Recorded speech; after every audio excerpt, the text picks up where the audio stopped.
Live. Live. And a couple minutes late. Oh, goodness. We're so bad and we're so late. Oh, you're sounding quiet again to me. I don't Now, know. I okay. think I just need to talk loud. Most people don't like me to talk loud. Hmm. Ah, always seems fine to me, generally. What do we got on the stupid list today? There's lots of stupid, but Yeah, that thing that they did, the Boy Scouts parody, whatever that is, that was not do you want good. to review that, or do you want to wait for Jared? We should probably wait for Jared. I know he loved the badness of that. He likes terrible things. Yeah, the Sam and the Zelf people did a Boy Scout parody. And Very, then very did funny. Bill Reel like out himself as polyamorous? No, I think he always sort of did. Oh, That's it's old news. I don't think he's come right out and said, "Hey, I'm polyamorous," but he has always said, "I'm monogamish." What I guess it means is monogamish. that you would be polyamorous if you had any takers. It's poly incel. Yeah. Is that I don't know. I have no idea what exactly his sex life is, but we had Nuance Ho talking about hers this week. Oh, I haven't even good. checked to see if she left that up because she was saying she was going to edit it out, and I have a clip to that, but I don't know. Yeah. So, because that's the other thing I think we should probably wait for Yeah, Jared. But like, was she on drugs? What was that? I guess so. That I really wonder. Was she on mushrooms or something? Are you talking about Happy Kara? leap year, Oh, Risto. here he is. You talking about Kara? Yeah, Yeah. Yeah, she looked like she had to have been high or something when she was doing that shit. And like, and and at Flip was what point does asking her if husband like step in and be like, "Honey, like, please"? Flip was asking if Bill had outed himself as polyamorous, but I was saying that he just always had kind of made an announcement that he was monogamish, but I don't think that's. He just says, "I'm free willing, free Dylan, man, free willing and Dylan." I Yeah, don't know what it means. I mean, he's constantly saying shit like, it like doesn't make sense and stuff, man. Monogamy, like it doesn't make sense to tie yourself down. I mean, things like it does make sense. Like, I mean, like, I get that it doesn't always work, and okay, fine, maybe for some people it's not right for everybody. You know, like I don't know. Have you ever seen that wonderful Scott Thompson? You know those "This Is Not Happening" comedy bits they do. Yeah. The Scott Thompson one is one of the most hilarious things. He's got a whole bit in there. It's like, I mean, you have to see him do it, but like he tries to say the word monogamy and like chokes on it. He's like, I can't even say it, you know. But you know, he's Scott Thompson. He's the superhero. Oh man, no. So most of the polyamory people that like just start to get into it and say like monogamy doesn't make sense. Like I swear to God, the argument most of the time is, well, like why would I be supposed to be monogamous if I had these desires to fuck all these people? I don't know how they expect me to respond to that. And be like, you know what? That's crazy because I don't have those desires. Like if like 16 attractive women were like, come have a 17th with us, I'd be like, ew, gross. I'm monogamous. But I've been reading another book about polyamory because there's a lot of free ones on Audible, and it's retarded how like. Do you have a Jared's book corner? I mean, it's just brief. I haven't gotten very far into the book. It's seriously like she's explaining the different types of polyamory, and she's explaining it like the way that you would explain like a religion or a fandom or something, you know? She's like, you can be monogamish. That means you can do this. And you can also be polyamorous. That means that you can love multiple people. You can, and I'm like, wait a minute. Like, I thought the point was like there are no rules and stuff. It's like she's reading it off to people who in their heads are going to be, oh, okay, I can do this. Okay. Oh, I'm like allowed to fuck multiple people. Like, yeah, you were always allowed to do that. It's just like you wanted a word for it. It's kind of the same sickness that people get trying to come up with a sexuality for everything. You know, like I'm sapiosexual. It means I'm only attracted to intelligence. Like, no, you like smart Yeah. people. That's fine, but shut the hell up. It's not a whole thing. And so me saying like I have this weird thing where I would love to have a 17-some. I have to have a name for it. So open-ish marriage or whatever. Yeah. Look at the mentions in the New York Times of polyamory over the years. It's gone up Jesus. like the racism has gone up. Although some people have been watching that racism stuff and say it's going down. They think the elites are trying to put the woke away, or at least shifting from. I mean, I think it's kind of that mass line stuff. They're shifting away from racism, shifting away from not so much wage gappy stuff, but now it's all immigration and polyamory. Did you see guys that watch? thing? Go Did you ahead. see that thing I sent you where that dude was talking about? He's talking about why studies on like trans people are flawed, and he started off talking about why study on the wage gap are flawed. And Yeah. the first thing he brought up was well, because they control for hours worked. I was like, well, you don't. How would you possibly make an honest assessment of two people's earnings without comparing how much they like? If I go to my boss and say it's no fair, Flip makes more than me, he's like, well, let's look at okay, it looks like Flip works 60 hours a week and you work 28 hours a week. Yeah. Like, that's not fair to look at it like that. Well, no, and also, I mean, because heads I win, tail you lose with feminism. Also, well, it's the patriarchy that made it so the woman didn't want to work as much. Yeah. Like, literally, it's the same power that makes women want to have rape fantasies is the same power that makes women prefer more of their own time than time at the office. It's a weird thing, the patriarchy. It forces women to enjoy their lives instead of working. No, Check which, this by the out. way, women, you guys are right about that. Like that, we had overtime available to us like for a couple years straight. I could just like work every Friday, or I could get 10 hours of overtime, or I could have a 3-day weekend. I chose a 3-day weekend almost every time. And people like made fun of me for it. They'd be like, "What are you doing? You're missing out on all this money." Like, I'm pretty comfortable with what I make, and I'd rather not. Yeah. Peterson's pointed out how some of that overtime work can as much as double people's wages. But Oh yeah. Oh yeah, especially if you work for that crooked mayor in Georgia. she about works that? 2 jobs double overtime. That guy had that cop got for a 2-week pay period got a paycheck for $13,000 Oh because my God. he somehow contrived to be at work for all but 23 hours of a 2-week period. I thought you were talking about that mayor that actual Justice Warrior keeps talking No, about. that's what I'm Oh, talking yeah, about. yeah, Yeah, yeah. no, that's the one. That's the No, there's a mayor. woman. Yeah, that's Oh, her. Oh, No, but like somebody else. like that's part of the corruption allegations against her is that one of the police officers like got paid $13,000 for a 2-week period of overtime of working for her, which is like obviously just corruption because So check no this one out. can I do got that. bad news. I called it. The clip Oh yeah. Oh, is unavailable. It was deleted, or if the video was based on removed or edited.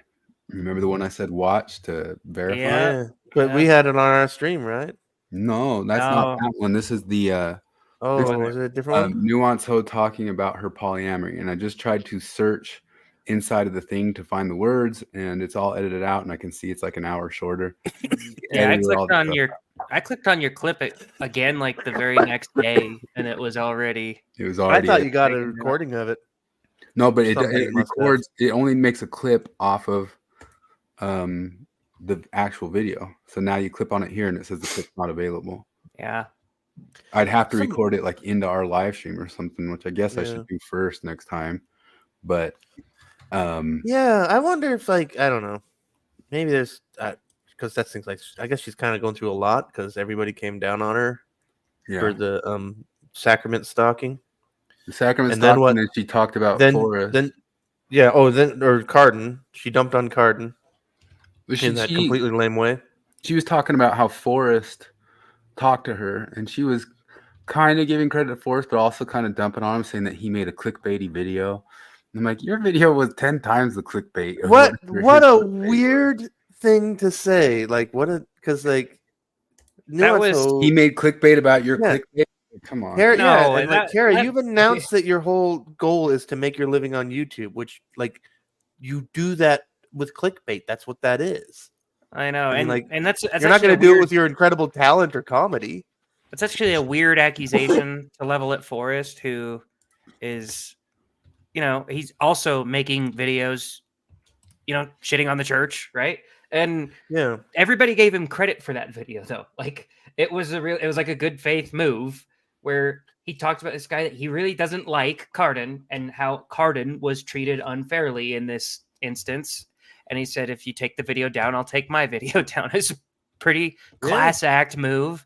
And it's clickbaity. What are you talking about? You tried to take a guy down by saying he gave himself easy cancer yeah. by chugging organic pesticide, and then he forced his wife to get a boob job based on nothing. Well, it's like that. I mean, talking about clickbait, like the big reveal is that Carden is a loudmouth who tells bad jokes. That's the big reveal. Here it is. I have it just. And- You edited that, but whatever, it's fine. Thought it was a little bit too clickbaity. We all suffer from the disease of clickbait. That's fine. But if you're gonna say that this girl is what's bad for the ex-Mormon space, and if anyone's gonna make a video about who's bad for the ex-Mormon space, I got one name for you. Oh, I got one new name for you. Yeah. not new Um, name Nora. Wait, who's the Noah. name? New name. Yeah, is I it got Forrest? one new name for it. It's new name Noah. Oh, What's up, Troy? We got. so wait, Kara Troy. outed or Kara doesn't like new name Noah's style. Well, you remember new name Noah was coming down on her for making those sex jokes around John DeLynn. And he Oh, said that's right. it was in bad form because all of the allegations around DeLynn at the moment. I mean, I'll back her up that new name Noah's. Yeah, that guy's an asshole. Troy noticed that the scouting thing was weak because the rank of life he had the he had the uniform wrong. Troy, you win. Oops, hold on a second. I'm making you honorary right now. Chris is Artist of the Week.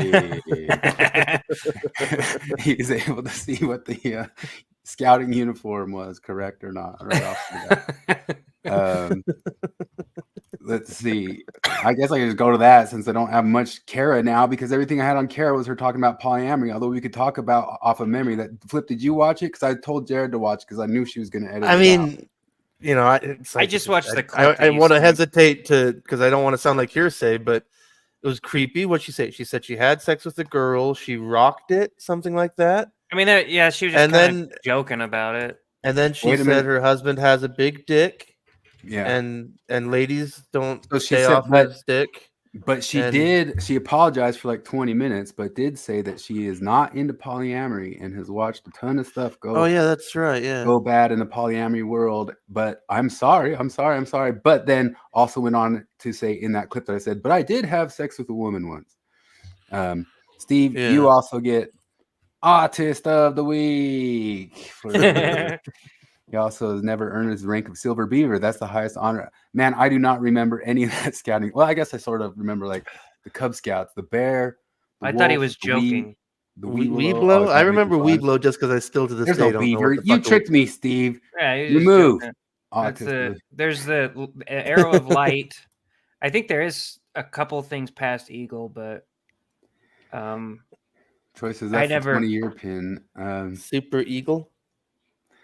Only one guy I ever saw one was to get 20 years of service. I made it all the way up to my Eagle project and didn't complete the Eagle project. I didn't hold through, just like with my Mormonism or whatever. Yeah, you want to know what I did? There was this guy that made knives in our ward, and he said he'd give a knife to every kid who if you got everything for your Eagle Scout done before you turned 14, then once you got your project done, he'd give it to you. He'd give you a knife, like a custom-made knife. And so I didn't really care that much, but my mom really wanted me to get that. So I had every single merit badge and I was a Life Scout when I was 13. I never became an Eagle. Life Scout. Yeah, I got like all the way there, all the way to the end. Eagle is life. Oh, yeah. But like it's probably first- because my mom was like helicoptery pushing me through it because I didn't. Oh, my care mom that was much. for sure. And then on the Eagle project, she said, "You got to do this," and I said, "Okay, no." Yeah, I know. But, Exactly what it was for me. Kevin's an Eagle Scout, of course. Of course. Let's make fun of him. Nerd. But Troy said she didn't delete the old one because that one, it showed on that one that was the one that I'd watched. Like it showed like the red underneath it that's the one I'd watched, and it's already an hour shorter. I don't know how she deleted it inside the video. Well, I know you can do it in YouTube. It just usually takes like 3 freaking days for YouTube to comply with that. But hey fellas, Mr. Croissant Butcher, Reese though. There's Jonathan. You have to be able to wiggle your ears to get the silver beer. I feel like people are making sex jokes that are going over my head. He's saying that silver. It's Beaver is a real? thing. Okay, So you are back I thought it on was a joke. Super Autist of the Week. It was a joke. I thought he was doing a sex joke. And it's going to turn out Jonathan's not joking either. Like, you got to wiggle your ears. Google Silver Beaver, but not sure what would come up. I've probably Googled it before. Let's see here. I don't know what else. But I thought it was kind of funny how Nuance Ho was kind of talking a whole lot about how she is very, very trad. But the other huge announcement in it, which I don't know is an announcement, is that she's leaving for the summer, and she hopes you up your Patreon because that's the way it should work. We should pay time to people for taking time off. That was one of the funniest things. I heard the part where I looked at her video title and it was like, I'm taking the summer off. And then I scrolled down and the first thing I see in the description is, please donate to my 501c3 and Patreon. The Nuance Hug Foundation is brought to you by viewers like you. Yeah. She went off for a while saying that it really should be that you should pay for your content makers to have that time off. Did she really? Yeah, she did. Jesus Christ. Well, I mean, You like should pay me doctors and and not teach. teachers get time off, like truck drivers even can get time off. Like, why shouldn't she get time off? She's working hard Yeah. to contribute to the world. She's a cult buster now. Yeah. I mean, I don't know. Like, that thing is like, I wonder what she makes from it. Like, I mean, she's still married. I'm assuming her husband works. Is she making a living off of this? She's making something, right? I'd have to see how many views she routinely gets. And then also like Patreon. Like, if you get people that actually patronize you, yeah. suddenly the patriarchy's okay as long as it's someone patronizing you on Patreon, huh, Kara? Then it's good to have a patron. So that's then we literally what that's also called. have this juicy gossip. Hear what happened with Sam. You guys are referring to Sam Shelley of Zelf on the Shelf. Sam and I, Not my friend anymore. so many wonderful things, and she helped deconvert me. And like from just a person watching her content and having her blocked on Twitter to becoming absolutely best buds and having her very hyperly meshed in my life. And we had a lot of really good fun times together. And ultimately, our friendship ended, and it's painful and it's sad, and it's been something that like I can say that, and I can't really say much else about. Yeah. No. I have a theory. My theory. Is she fucked Sam? Yeah. Oh, okay. You stole my theory. Okay. No, yeah. no. No, I was gonna say it's because they saw her scout video, and that's not funny enough for a professional comedian. Professional Like, I am a comedians comedian, got so I in- can no longer associate with you. I know that I'm a professional comedian, just like- comedian. I do not condone this. Oh, but so because Jared's here now, we can review the Scout Yeah, video because that's I've really, got it coming really on. craptastic. Oh boy, yeah, and I guess that's enough on Nuance. So that's all the news. She's leaving. She's leaving for a long time. She's sorry about crapping on Cardin. She's not friends with what's his name, and she's a Tradhoe who also not into polyamory, who also has sex with women, and Her husband has a big dick. and she's good for the Mormon space, but she's taking a break. Prove it. President Monson got the silver beaver hair wiggler. Ew. This is why she unfriended her. She's a professional comedian, and Oh, she will Christ. not tolerate this. Now, son, membership in the Eagle Scouts is the greatest honor a man can achieve in this life. This card will open up opportunities of heretofore unknown. By the way, did you notice the background music? Heretofore. What is it? Just listen. What is You'll realize what it is. So you have no credit, no business plan, and no job. Why should this bank give you money? You didn't say you were an Eagle Scout. Will we get YouTube dinged for the background music? No, you won't. You know, Not we if they didn't. do this. We're typically a little apprehensive of selling such expensive exotic cars to people we don't know with just giant bags of money. But looking at this Eagle Scout card, Who's apprehensive pretty good about about that? Yeah, I don't Like, know what- of any what car used- dealer. U.S. car salesmen are like known as it's a euphemism for sleazebag. Yeah. Do you remember that scene in Barry where there's like a car chase going on? There's like a whole bike chase, and Yes. in the background, the bike chase going, and there's a car salesman just talking to some person. He's saying, "Yeah, I got this car. I'm having an affair with my wife. You know, this car works really well for that." Yes.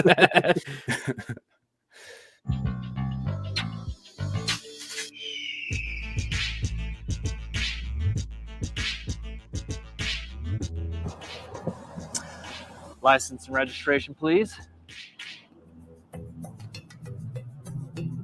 Did I miss any jokes? Am I being unfair to this? Or are we just No, doing I jokes? watched the whole thing, and Isn't like the deal like it's 3 minutes long? Like the joke's already told. Like, Yeah, no, the joke is told. yeah, whatever the joke is, but it's also part of this whole thing. It's like, was there? I mean, I remember people saying like it's a nice thing to put on your resume, but like I never heard I've anybody's seen it. like, got to get your Eagle Scout or else you won't get into fucking Harvard. Like, no. No, like it was a None of neat that. thing that some people did, but yeah, like because like this thing, it seems like they're.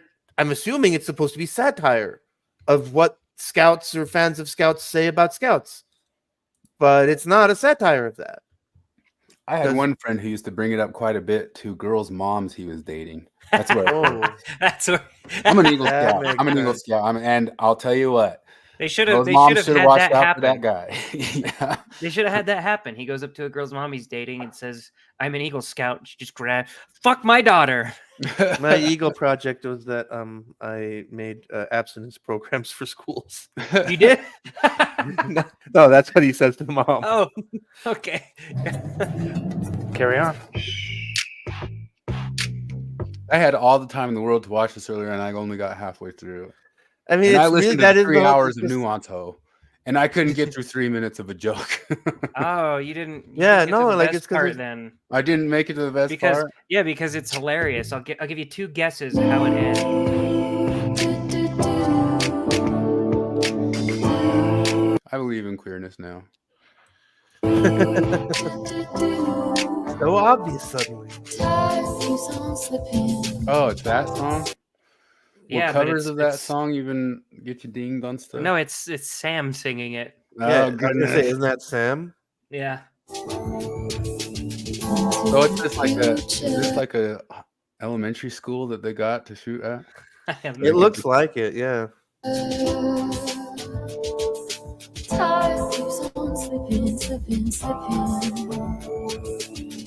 How clever is that, man? Whoever's making it though knows how to film stuff better than me. You know, I mean, Oh, I yeah. couldn't. Sure. No, but like, Not that it's great. this is it's that just- thing that like Norm Macdonald talks about, where it's like, this isn't funny because it's just fuck you, Boy Scouts. Like you have to like the Boy Scouts a little bit to do proper parody of them. Otherwise, this is just effigy. It's not comedy, you Yeah. know. And like, yeah, and it's like, okay, but we don't have whatever feelings you have about the Boy Scouts, so this doesn't land on us. And it's not satirizing anything that we can recognize. So there's literally nothing to connect to as far as comedy is concerned. You promised me there's more joke coming, Jared. On your I life. mean, he snorts coke. He snorts coke. He cuts a line of coke with his Eagle card. That's the kick. Well, no, then there's an after the credits scene. With the cop.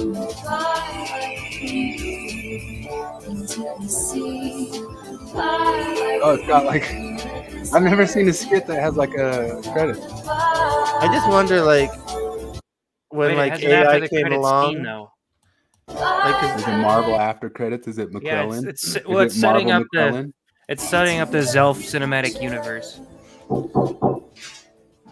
Come in. whoa, you have visitors? God damn it, Nelson. 30 years on the force, I've never seen behavior like this. You were caught doing coke, crack cocaine, double cracker jacks, flapjacks, double upside down re-arounds, and glass cleaner. What were you thinking? Glass cleaner. I'm really sorry. It was for an Eagle Scout. Eagle Scout? You didn't mention Eagle Scouts. I like the cleverest thing in the whole thing is the eagle scream when the card comes out, and that's pretty basic stuff. And I don't mean to just be shitty. Like, if they were funny, I'd laugh. Yeah. Like, I wish they were funny. Like, I'd be happy to say that they were being funny, but it's just bad. Did you guys watch any the Shane Gillis on the? I watched I the didn't. opening monologue, which I thought was pretty great, and then I didn't watch any of the rest of it because who cares? President Monson got the silver beaver ear wiggler. I'm guessing that there's going to be some AI coming to that from Jonathan. But yeah, like now that AI can write Sam's beats for her, I wonder if she's just mad. She's like, oh my gosh, I put so much effort into making mindless robotic sounding beats when now the mindless robot could actually just do it for me. Sure says it's because they have nothing to say anymore. I mean, have the ex-Mormons like ran out of stuff? I mean, there's always new They do run animals out of and stuff. The only reason that they have a following anymore is because there's a constant revolving door of ex-Mormons. Yeah, Like, there's a new nobody batch all who- the time. Yeah, nobody who was listening to Mormon stories 20 years ago is listening to it now. Like, who was it just recently? Was it another one of the Hanson brothers put out a "I Ain't Mormon No More" video? Did they? Really? Oh, I think that came out. Yeah, a while back. Yeah, and because like and like I listened to it, it was like 10 minutes long. I'm like, wow, this is only the 5 billionth time I've heard this since I said this 22 years ago. You didn't give any social justice norms. It was Norm Risto who said you got to love the person you're satirizing. Yeah, that was Norm. Which I think You gotta Sunday you Live have to missed love the them. You have to opportunity. like They them. You have didn't. They Like, didn't. for example, like Donald Trump. I would never vote for him. I think he's a perfectly odious man. And yet there are things that I can say, like, I appreciate about him. Like, he's funny. He can be funny. You know, like, there are things to like about Donald Trump without having to even like him in its entirety, you know? But that's things like, you can tell, like, they don't like the Scouts at all. And it comes through. Because, like, there's nothing. Because if they like the Scouts, they would find something about the Scouts, satirize it, and then everybody go like, oh, yeah, Scouts. Scouts can be silly, can't they? But they didn't do that. I think Saturday Night Live missed an opportunity with Shane Gillis. They did a little bit of a skit with the Trump sneakers with him, but it was like a filmed commercial. They should have had him in the cold open doing Trump, but they didn't. Does he do Trump? Oh yeah, Gillis. Oh, he does the best Trump. Oh, I didn't know. I've ever heard. I haven't, other than Because- he got fired, I never followed him. Once again, he's not a sycophant, but he says straight up that he likes Trump. He can't help but like Trump. Well, he Yeah. also it's a spot on, like, the voice is Yeah, Is he good? it's amazing. Yeah. but And I you need gotta to watch look that up. his Beautiful Dog special is great. It's on Netflix. yeah. Like, he every had time I a- think about like because Kyle Dunnigan, right, does very good impressions, and like because like his Sylvester Stallone, like is funny, and he's obviously making fun of Sylvester Stallone for being kind of a dope, but like also like Syl is like he's really worried about things, like he loves his daughters, like and he gives them like a humanity, right? Like yeah, it's a caricature of Syl, but it's still somebody you like. His Even though tiny he's a little Ben weirdo, yeah. Shapiro really is I know, outraged about things I that love Ben it. Shapiro really is outraged about, and he's like the person saying, "What's going on here?" But then he's a tiny little Shapiro. I love every time Shapiro's on the screen, he's just comically. I'm an Orthodox tiny. Vulcan. Show my lap. This is wildly uncomfortable, sir. It used to feel like comics could do that stuff partially because they weren't political, so like they didn't hate anybody enough that they could do everybody, because they Yeah. just they weren't on any team so hard that Yeah. Like I'm they trying could to kind like of float around.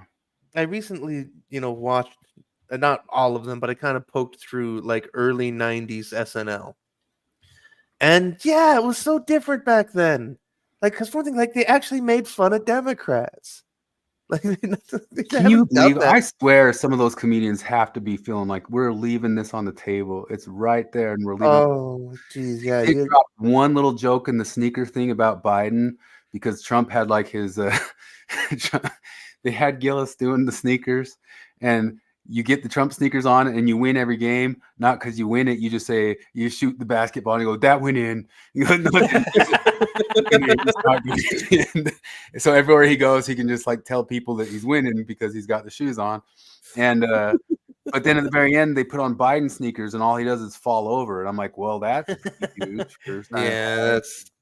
Like, I wouldn't even think they'd go that far.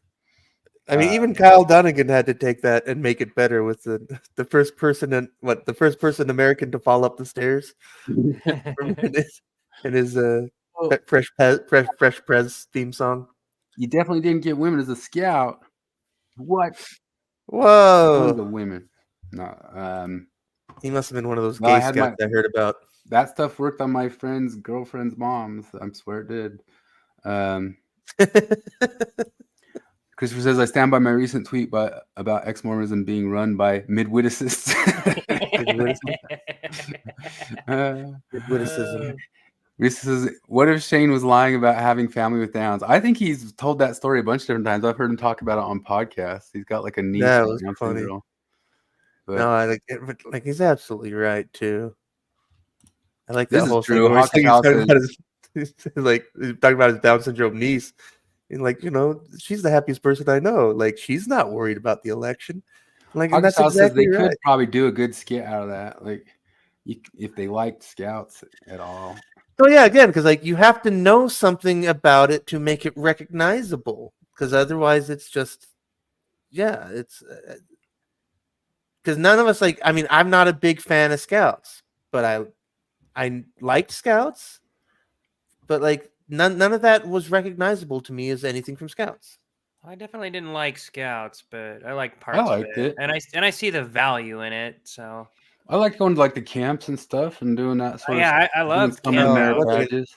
I mean, I know it all depends because like I was in Scouts in a nicer neighborhood and then I was in Scouts in a poor neighborhood. And some of the merit badges were super cheap. It is a big difference. We had like half of our merit badge was, half of our ward was us, and then the other half was like this really rich neighborhood of like high paid engineers and shit. And man, we did a snowmobiling camp out, like where we went and stayed in one of the guys' cabins and just for like 3 days would go snowmobiling all day. Yeah. Then in the summer we'd go boating for high adventure. It'd be like water skiing and wakeboarding and shit for a week. Some of my scouts was we went into the backyard of the neighbor's house. We went camping and like we went to Flaming Gorge, and once again, like I keep wondering how on earth any sort of diddling happened, because every scout camp I went on, almost every single dad tagged along who could. So any diddling would have had to been done behind 10 dads' backs. But that's just my experience. Yeah. But Risa says he's tired of the Mormon stories. I don't watch many Mormon stories anymore either. I listened to a few Mormon stories probably 15 years ago, back when it was just the long very listening type of interviewing from John Dehlin. Like I remember I listened to like all 9 hours of Richard Dutcher, and I actually found that really interesting. But partly because Richard Dutcher talked an awful lot about filmmaking, so I was just interested in that part of it. And it was before John had to interject every 5 minutes and talk about like, well, were there a lot of black women of color working the cameras? Do you hate being a white male? Do you hate it? Like I noticed your movie about missionaries had a lot of white men from Idaho. I watched. I'm picking up what Troy's been laying down in the sense of like I watched the Cults of Consciousness one, and it's just starting to feel it to me like everybody's focusing on like the weird psychosexual drama of growing up and your weirdness with coming into sexuality, which I don't know that anywhere in the human race is like done that like 100%. Like, what percentage of people had like 100% perfect sexual? Do you want me to tell you who? Do you want me to tell you who? Who? Bonobos. Oh, yes. Oh, that's right. Bonobos had the perfect sexual thing, and we should strive to evolutionarily move toward that because I think that's something we can control. That's when just free love. The females control. Look up Gillis's. I like Gillis's skit away from Saturday Night Live. He did a couple of good ones there, but most of it was still Saturday Night Live, and some of it's part of the livey stuff. It was kind of some good premises and stuff like that. They had one episode on HR stuff, and it was pretty funny because he felt like they talked like the HR stuff they were saying was true. Like you can ask a chick out, but she says no, you got to leave her alone. Oh, I did watch that clip. I did like that. But then he started bringing up like, well, if I don't use it on her, I can bank it. I can bank it for like, do I get a second chance at the year? Like at the year mark, does a reset? I can bank it. And then he like, and then he trades ass scouts with the gay guy because he doesn't need them.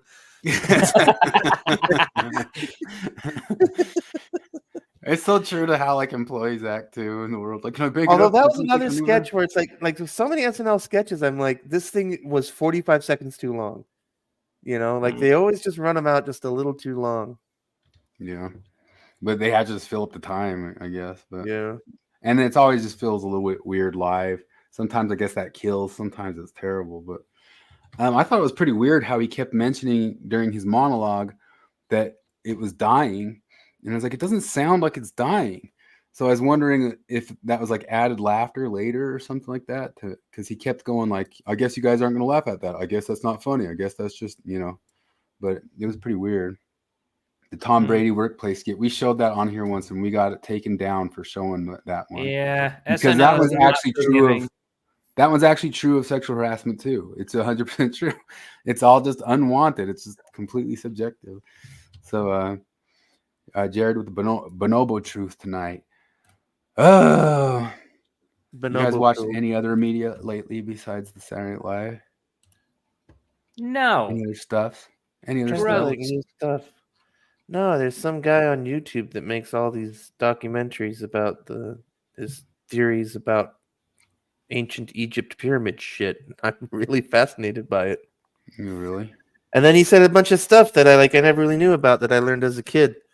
Like, I remember when I was a kid and they talked about how those shafts in the Great Pyramid are perfectly aligned with stars. And this guy's like, no, they're not. Because one thing, they're bent. They got bends in them, so no. And I'm like, oh.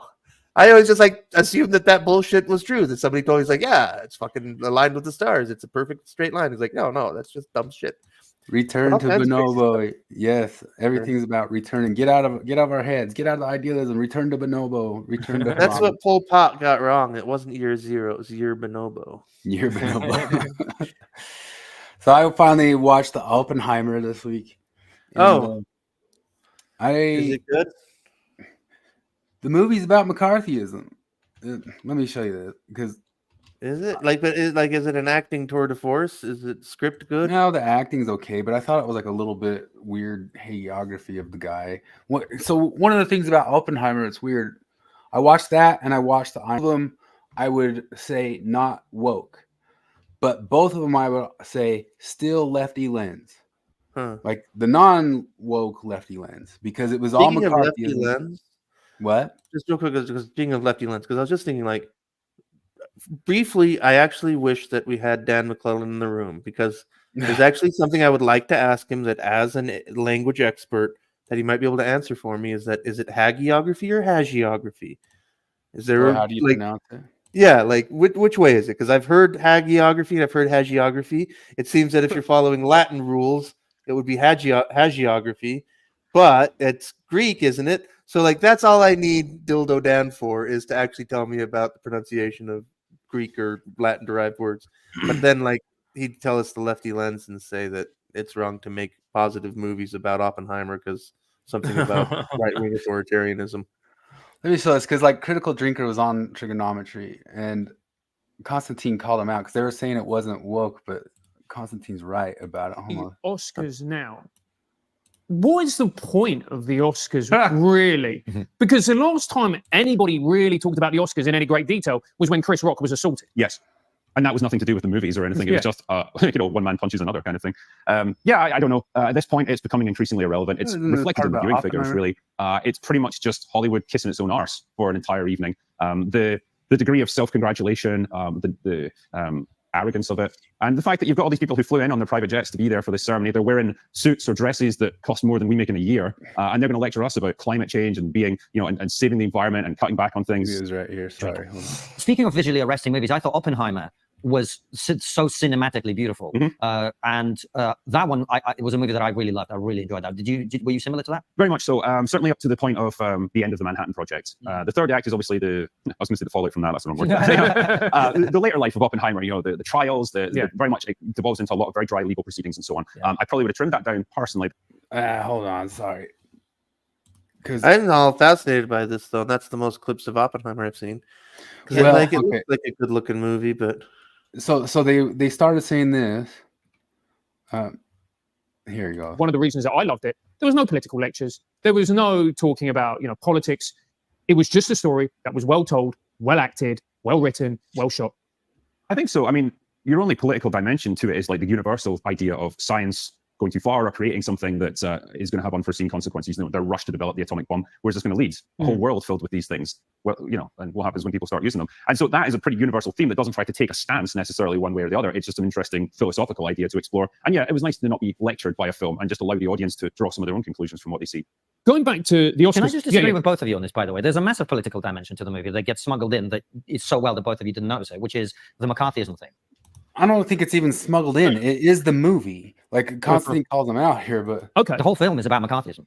Do you not notice that? The whole film is about him and people around him being persecuted for being communist or not being communist. Oh, right. It's not about that necessarily, but it's a dimension of it. I think it's so funny. It's like they're so tuned into like wokeness, they don't notice the leftiness. The core element is what have we created in this thing, but that serves as a backdrop to his life and a reflection of like the persecution that he goes through. Yes, but the reason I say this is we recently interviewed Michael Malice, who's a good friend of ours, talking about the concept of McCarthyism that Hollywood likes to portray. May not have happened quite like that, not least because Hollywood was absolutely infiltrated with communists, and so they're quite keen to play that down. So, one of the things about that is like if you know plenty about Oppenheimer, and that's why I say it's like a hagiography. They show him like he's just the smartest guy in history, and he just saw the world one way, and he sort of had some politics and was running around with some girls, and that sort of stuff. And then later he was questioned. Then they show it as if it was. I mean, Nolan's a little bit more honest than like Good Night and Good Luck was, but in the sense of like they show it was like a backroom review of his pass for what do they call it? Like his clearance pass. It wasn't like some major hearing or something to like blacklist him. It was removing his maximum hearing, his maximum like what do they call that for knowing all intelligence? He had like maximum clearance for that, and they removed it. They just took it away after like a review, and they act like that's like the biggest, toughest thing in the world for him. But one of the things the movie glosses over is like they kind of hint at him having a bunch of different affairs, and they also kind of like hint at him running around with these groups. The thing is that if you look into Oppenheimer, he ran around with the Huxleys and he ran around with these different people. He was absolutely part of these weird Bhagavad Gita like cultish things. The affairs he was having, they show it in the movie as if they were kind of some sort of like high class affairs. No, it was like weird sex cult shit He and his Oh, wife yeah. were both involved in this weird sex cult shit that totally got into like commie stuff and all that sorts of deal. You can look it up and you look at it all through history. He was running around with the Fabians. He was running around with the Milnerites in Europe and all that sorts of stuff. So questioning him and looking at that and seeing that he was totally involved in this stuff and saying, maybe you shouldn't have like maximal clearance for all the U.S. intelligence here isn't like the persecution that you may want it to be or something like that. I don't have maximal clearance and I didn't run around with weird commie sex circles. No. But that's kind of like just one of the areas. I think it's real funny that Critical Drinker and the other guy just don't even see it, that the whole thing is centered around his McCarthyism trial, which is actually just a backroom review of his maximal clearance. And so there's that. And then I watched Iron Claw, and Iron Claw is about wrestling, the Von Erichs. And the problem is with them is I know too much about their story too, because that whole thing, it's not woke, but it is showing what toxic masculinity is. It's a complete, like, you know how I told you in grad school, I did masculinities, which was feminism, but look at a man, that's all that it was. It wasn't male studies. It was masculinity studies in grad school was feminism. Look at the male. And that's what they were doing. And the whole movie shows these kids who are kayfabe wrestlers getting pushed by their dad to become the maximal super champions of the world, which doesn't make any sense because that's scripted. Like, how do you get pushed by your dad to become the maximal champion of scripted wrestling? But it's just not true. It's not true that like these young little sweet boys just got pushed into doing this thing over the top from their dad. They all grew a little bit older and became massive partiers, massive partiers, like famous with all the other wrestlers that they couldn't count on them to show up on time for like wrestling gigs and all that sorts of stuff because they were just too blitzed and too obliterated and out of their minds, like well like into their 30s and stuff like that. So acting like it's like this dad forcing these teenage kids to kill themselves by too much drugs it's just not really true. And then of course Critical Drinker loved that one too. And in both cases I'm just kind of like, it's not woke, but there's some good stuff about them, but at the same time there's just some lies in there. I don't know how else to say it, but I don't know. I mean, part of this is just movies and history in general. Like, they're terrible at it. I mean, I only watched the second half of the Pearl Harbor movie because everybody told me, like, don't even bother with the first half. I wasn't allowed the second to half watch pissed me off. Because like it was PG-13. Oh yeah. So, but like, Steve, I mean, just everything about it was so stupid. But like at the end, like they show this version of the Doolittle raid, and it just made me so angry because like this is not only is this stupid Hollywood garbage, like cliche and boring and predictable, it's actually lamer than the real story. like the actual story of the Doolittle raid is actually really, really, really, really good and deserves to have a gajillion-dollar movie made out of it. But it'll never happen. Instead, they made fucking Pearl Harbor. Yeah.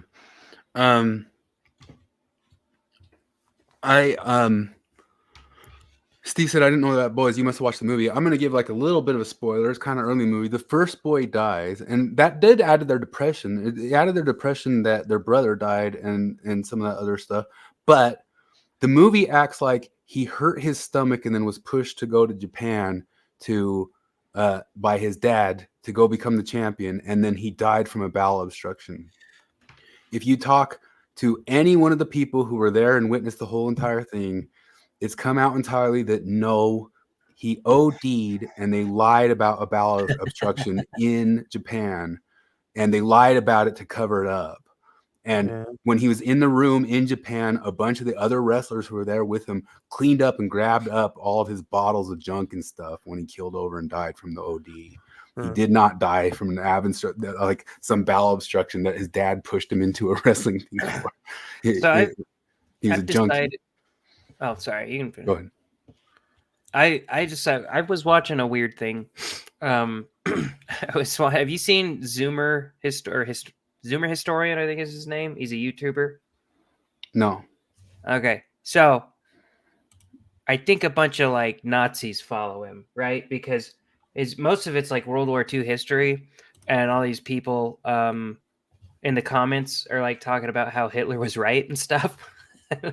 Basically, what he's doing is I think he's trying to give like a toned down, sort of less, I guess, biased account of the events, and I kind of see what happens to these people, why people become like full on Holocaust deniers and shit like that. Because some of the stuff he talks about, and he's not like he never like says Hitler's great or anything like that. But one of the things that he was talking about was Hitler had did Hitler have accounts of Poland mistreating German citizens?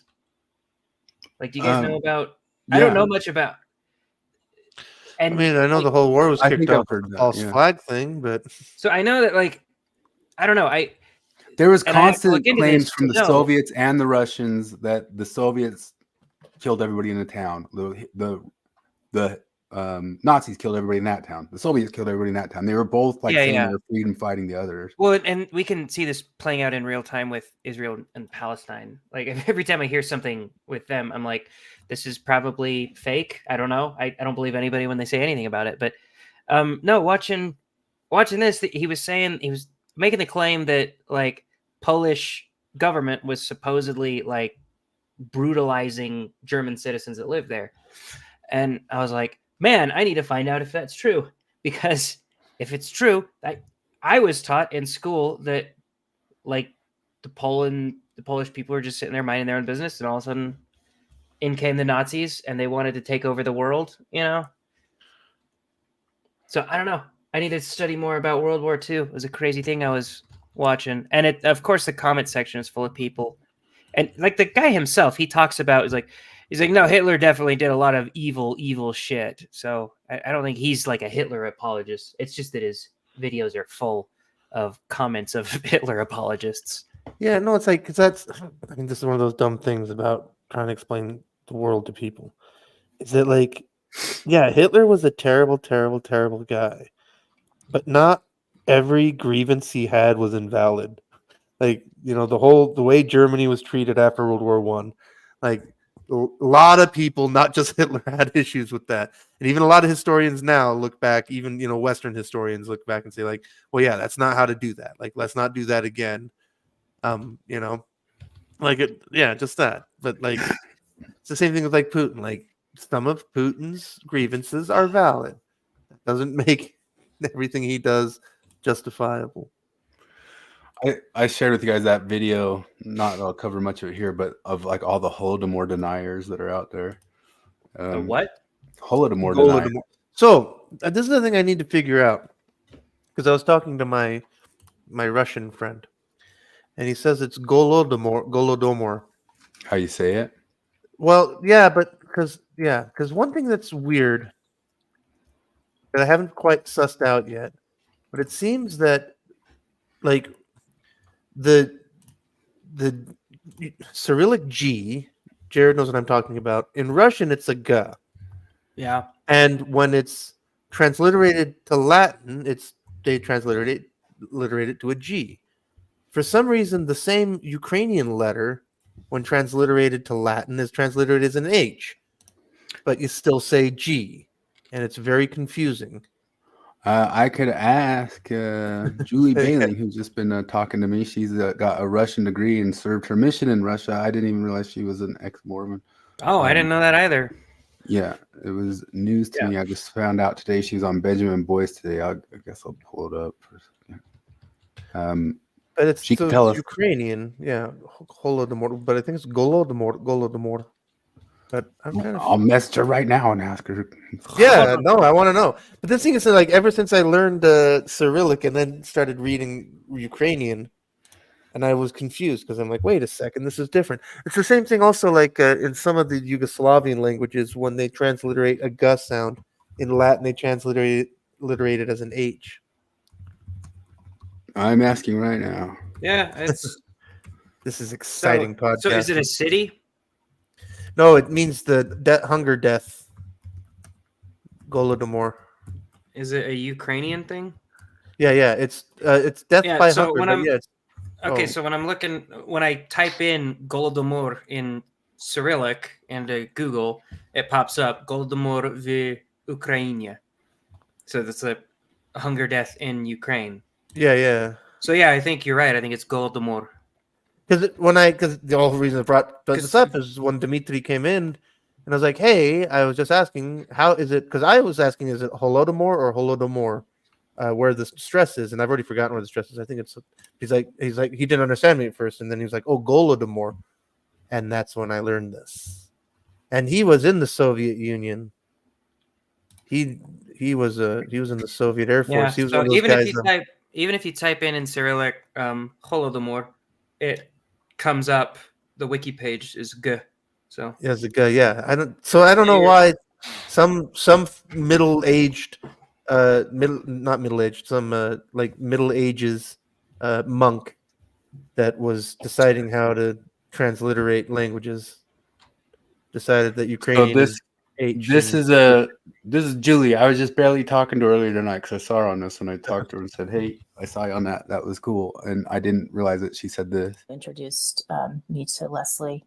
Okay. So, yeah. Yes. Okay.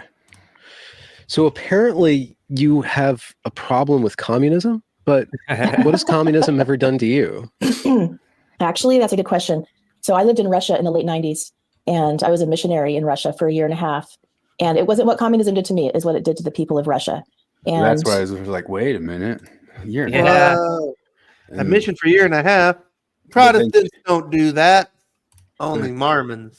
I mean, I don't really want to go. So I was an LDS, I was a Mormon missionary in Russia, and I'm not currently active in the Mormon church. So but I am. she's the actual director of In Sheep's Clothing that's coming out. That one that RFM and John DeLynn and Bill Brill accused Quick. He's standing next to James Lindsay, saying, "There he is, standing next to the director of the film." She's the actual director of the film. that's sexist of them to assume that the director would be of course. Oh, and little you know, you could do a Mormon stories with her. Oh, why wouldn't she ever be on your Mormon story? I'm sympathetic and She's kind no of longer somewhat LDS. still aligned with the LDS church. I'm definitely So I found another. She's still like she's aligned, but she's not like 100% LDS. Like she's still like cool with it. She's basically sort of like us. And I know. It's like, is that what you have to say nowadays? Like, because if you just say like, "I'm no longer Mormon," like people assume like, "Oh, you're a Delinian style ex-Mormon." It's like, no, like I don't believe in it, but yeah, no. When people ask me about it, if they say, "Are you Mormon?" I just say, "Yeah, technically, that's it." Like I don't even try to get away because I remember when I first left, I always wanted to like make sure people knew, right? I didn't want to come out and say it because that sounds stupid, but I'd be like, "Man, that guy now he knows I went on a mission. Now he thinks I'm a Mormon. God, I got a hint at not being a Mormon." But now I'm like, I don't fucking care. There's some people at work who probably think I'm active or whatever because I'll talk about my mission all the time, but I just don't care. Sometimes it's fun And to let Flip, people just she's guess. answered already. Yeah. She says it's a Ukrainian word. I've heard it pronounced Kolodomor. First sound is a guttural H sound. Go. Is it? I mean, is it vocalized? Because there's go. Because I mean, So she when I says look it up, guttural, and that's just how Slavic does go. Yeah, the guttural H sound is like the X, right? Well, that's a huh. Well, that's what I'm wondering. There's huh is because that's when I type it unvocalized. when I type it in with the huh, it comes up as it's like it knows what you're doing. The wiki is spelled with a G. Well, I mean, getting even more dorktastic about language because, like, for example, because like I know that Russian has a huh and a g, and but like because for example, like classical Arabic has a k, a k, and a ha. Like the ha of Russian, Arabic has vocalized and unvocalized forms of that. Whereas I know Russian only has an unvocalized ha. There's no ha in Russian. This is getting really dorky, but it's true. Well, I asked Julie if sooner or later she wants to come on. You guys could talk to her forever. But there's a ha, like because we're like not Gaza. only did she serve a mission there, Gaza she is actually got like a Gaza. degree. She got like a graduate degree in Russian studies. Troy, someone give Flip the Heimlich. The Heimlich. No, I've always joked like classical Arabic, like 8 of the letters of the Arabic alphabet are throat clearing noises to Americans. But like no, like the Gaza Strip, it's actually the Gaza Strip. That's how you're supposed to say that. Alex Newman, James Lindsay, Michael O'Fallon, and Lisa Logan discussing the one world religion. I've learned about it from them, that there is a goal for these global entities to frame the ideological underpinnings of every person in the world, and they want to use the churches for that, and they already are using the churches for that. And to the extent that churches will cooperate and allow their doctrines to be shifted towards diversity, equity, inclusion, global citizen, they'll be on safer ground. The churches that won't cooperate with that are probably going to run into some problems, like they might be shut down eventually. Oh, in America? Yeah. How do you shut down it? So this is not, again, this is not my particular area of expertise, but from interviews with the people for my film, how do you shut down churches in America? Well, we can take a little look back at, and I do go into this in my book, a couple of very unpopular fringe groups in America, fringe Christian groups that have had, militarized raids, children taken forcibly without due process. In some cases, some people were killed by government. You have the Branch Davidians, 1993. Obviously, there's a lot of other things going on there, but there was actually a playbook developed in the mid 1984, developed by a group called the Cult Awareness Network. And I've tried to research this group, and there's more there that I haven't been able to find, but they came up with a playbook to take out and destroy minority Christian groups, churches. Mm-hmm. And their playbook looks strikingly like the Soviet playbook for what they did against their dissident Christian groups that didn't comply. It was turn the media, get people in the media to go in and accuse them of child abuse, and drum up, they're child abusers, child abusers, child abusers. And in some cases, maybe there's a thread of truth there. Maybe is some child abuse going on there, but you inflate it to the point where, we have to go in with tanks and snipers because the kids are being beaten so badly. Well, speaking of that. So what year did you say? The 80s? So the late 90s, I think, or the mid 90s. Mid 90s, yeah. Well, because the only thing I wonder about, so the Cult Awareness Network, because it was famously, it's kind of a crazy story. I just had to look it up now. Because the whole thing is the Cult Awareness Network started saying stuff about Scientology, and Scientology very famously went after them and forced them into bankruptcy, and then bought all of their copyrights and all of their whatever their corporate structure, and then there was this hilarious situation for a while where because they kept all the phone numbers and stuff, and so people would call the Cult Awareness Network saying, "I'm worried that my daughter is getting involved in Scientology," and they had no idea that they were talking to a Scientologist. Oh God. Yeah. So that's what I wonder. Is was it when she talks about this playbook, was that the pre-Scientology Cult Awareness Network or the Scientology version of it? Oh, you should talk that about happened in I've been trying to 1996. research it for a book, but yeah. Speaking right in line with that, right? This week, Mormonism Live was all about the church abusers, and they had on this guy who constantly sues the church for sexual abuse. 2.5 hours of that. It was kind of boring, but I was thinking the same thing with the Scouts and the church and all that stuff, and the Catholic Church, and just the endless barrage of stuff, which really does try to paint it as being a larger problem in that area than it is in any other area in the world. I think there can be something said for how the church has kind of tried to hide it or sweep it under the rug, but also at the same time, you always have to keep present in these things. Whenever there's some sort of abuse anywhere in the world, the idea, you could pull the commie ideas of they're trying to take it down, this commie sort of thing, which that is there in this world, but it's also just who can we go after for money in a bad thing that happened? So let's attach anything that's a bad thing that happened in this world to who was the closest that we could point at for money to make liable for it. And it's one of the reasons the church can't apologize. They can't apologize because it's announcing liability from sewers. And this guy who was on was just a professional lawsuit maker. His whole entire world is just lawsuit after anything that we can tangentially tie to the church. Let's make a lawsuit about it and make them pay for it. What kind of horrible euphemism can we use for the sex assault claim version of an ambulance chasing lawyer? Oh God. What do you call that?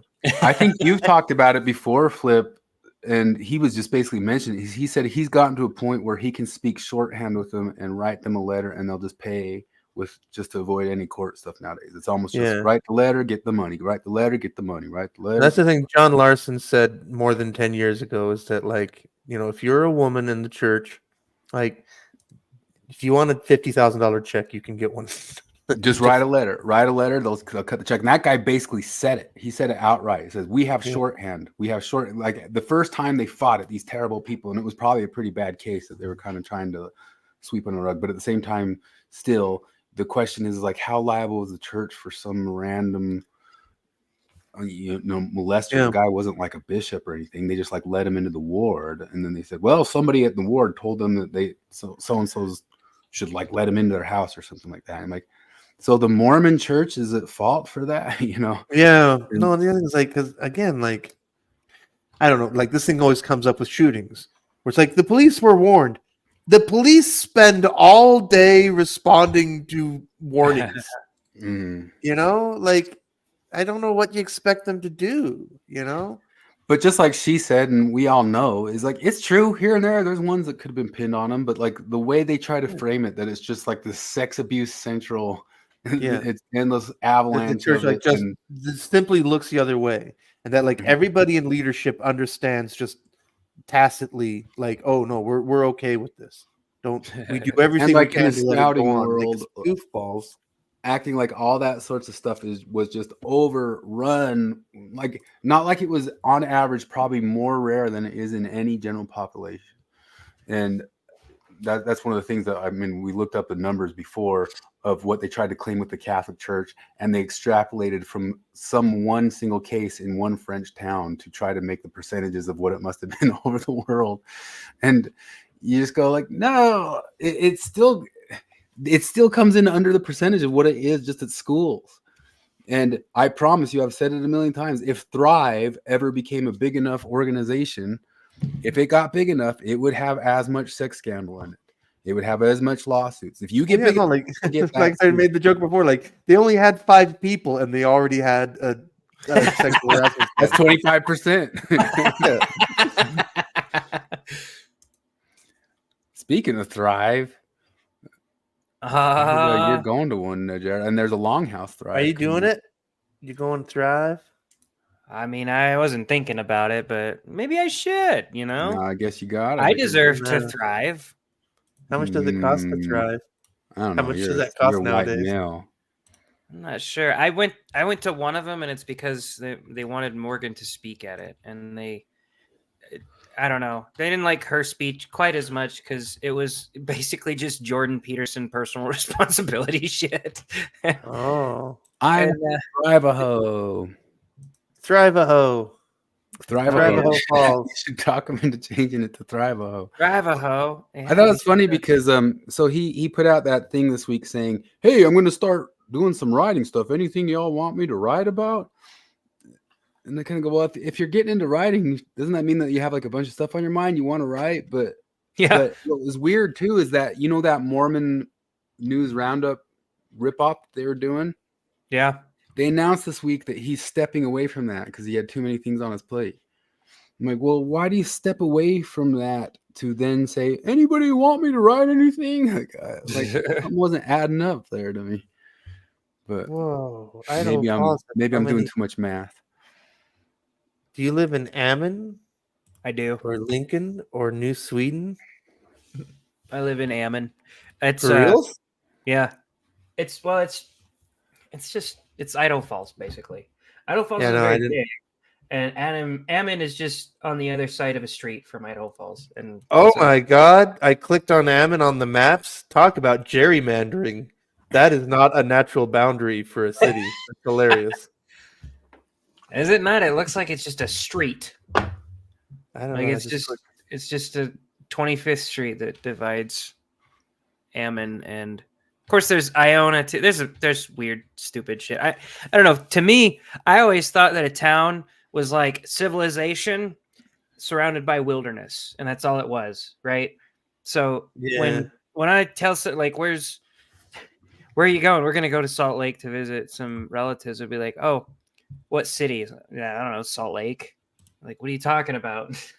Do they live in West Jordan? Do they live in Salt Lake City? Do they live in Spanish Fork? Like, they live in fucking Salt Lake. You just said Salt Lake 3 times. It's the same fucking city. Yeah. No, that's the thing that I always thought was strange. Like, as an English soccer fan growing up, we're not like because you're like, oh, I wonder where this team is. Oh, it's London. Well, I wonder where this team is. Oh, it's London. Oh, I wonder where this. Oh, it's London. Like right now, I think there's 6 London teams just in the top league of England, and there's like 30 or 40 London teams in the professional system. All these little cities are just London. Here's the Longhouse Thrive. You got a bunch of gals over in. Oh, jeez. Jenny go. and Clint Martin. Come find healing and community. Okay, come to church after a faith transition. Like, left church, come to church. Like, I know. that's It was okay. very churchy. I mean, they had like a whole drum circle. They had. Oh my god. I mean, they had Sam Pinson teaching us about fallacy. He was going after Jonathan on the for Jonathan calling out free will stuff. I don't know. Maybe I'm too hard on the free will stuff. It's not that I think you're stupid if you don't believe in free will, right? I understand there's good arguments and stuff. Sam Harris has never made one of those arguments. Like, he's never made it. His arguments are terrible. I think even all the arguments for it, it's just this giant. What does it matter if you're going to try to make it that much of a butterfly effect of like the very first thing that pushed over the universe made all this happen, so it's all happening and there was no stopping it. Like, sure, whatever, but you were talking about like your poker analogy.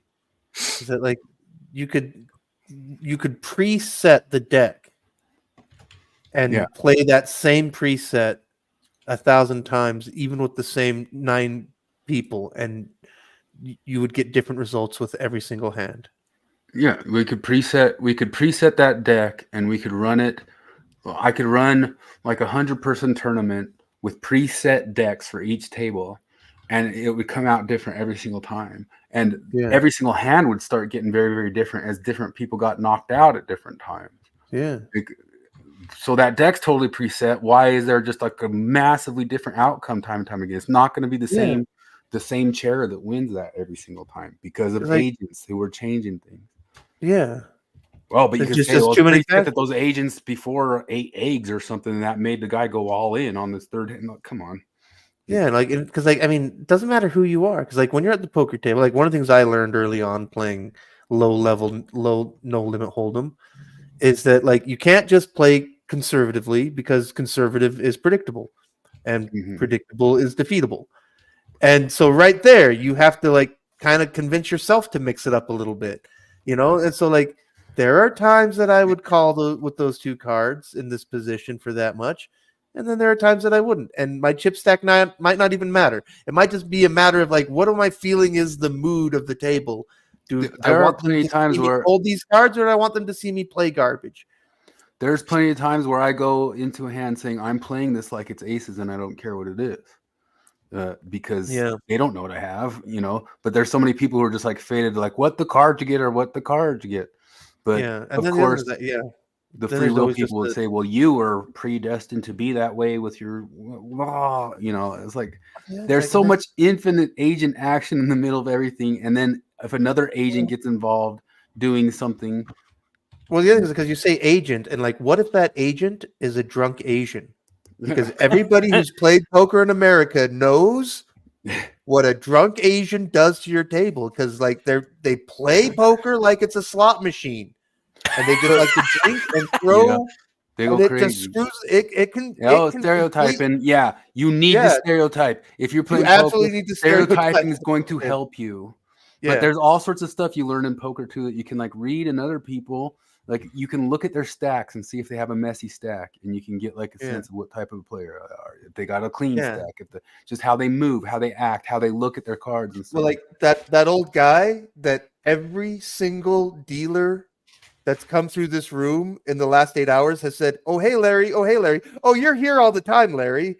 You're an old cooter. You're retired. You live at this table, and we know how you play because of that, But even then, constantly here and there, you'll get surprised or you'll get beaten by somebody that you weren't expecting. And then you have to mix it up or just play the cards. And there's too much going on. There's too much fate. And then I just think about like, if you have that preset deck of cards, just something simple like a guy standing up from the table to take a piss would alter like which card got passed to which person and which would be the final like deck card. So it's preset, but it's not preset if an agent messes it up, and then there's reaction and change and stuff like that. But then any sort of other action, like I get with compatibilism, you can like, yeah, but that's all was just preset from the start of the universe with all the chemicals leading to that moment of that guy stepping up and taking a pissy wissy. And it's just like, okay, you're making it like so huge and vague that it just doesn't even matter then.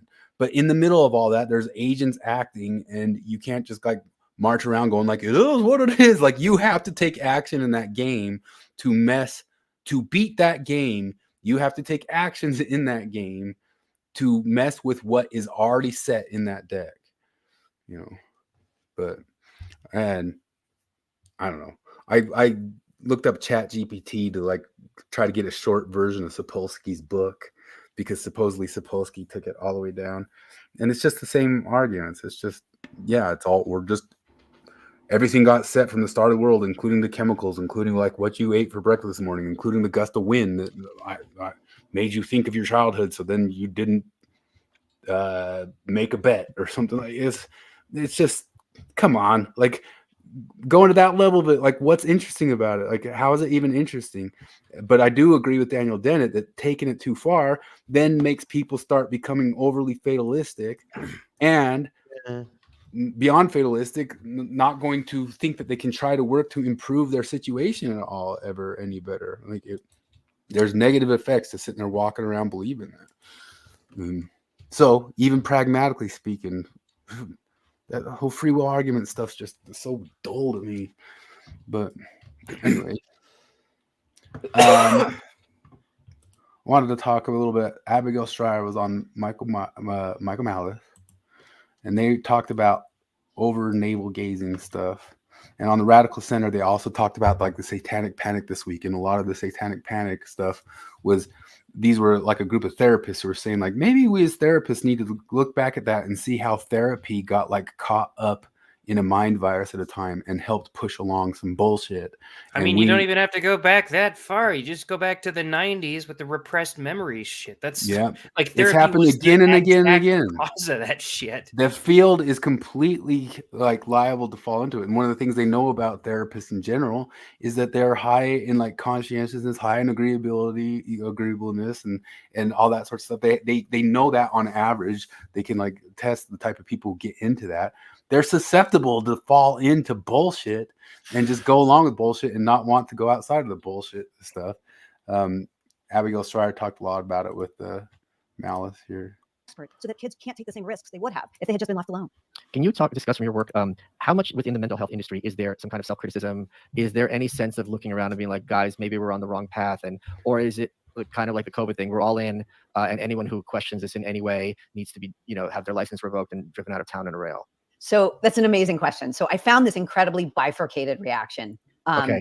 In the research world, the academic psychologists are very aware. There's a whole body of research on what they call the iatrogenic effects of therapy. Iatrogenesis is, of course, when a healer in the course of treatment actually introduces a harm.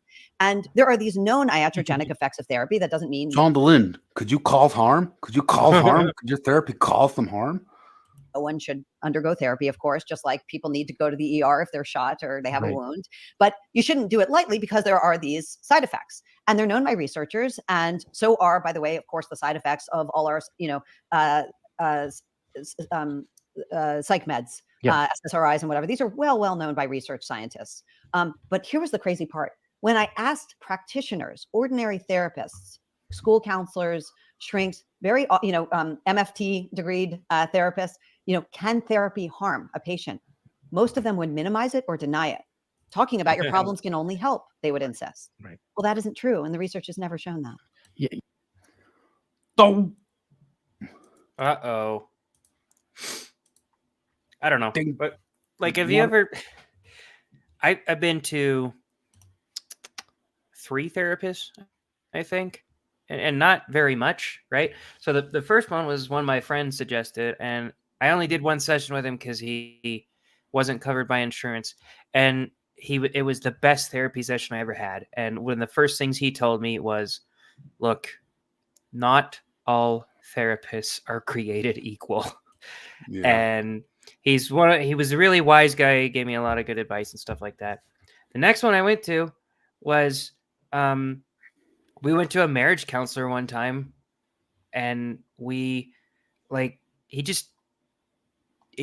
first he insisted we were religious, and then he was like a villain. He kept telling Morgan to take drugs, basically. It's just like within 10 minutes, and he used the word chemicals. Like it was so odd. He kept saying like, oh yeah, and maybe we could see if you have any like personality disorder or something like that. And sometimes we can fix that, but sometimes we need chemicals. And he kept saying, sometimes we can alter that with chemicals.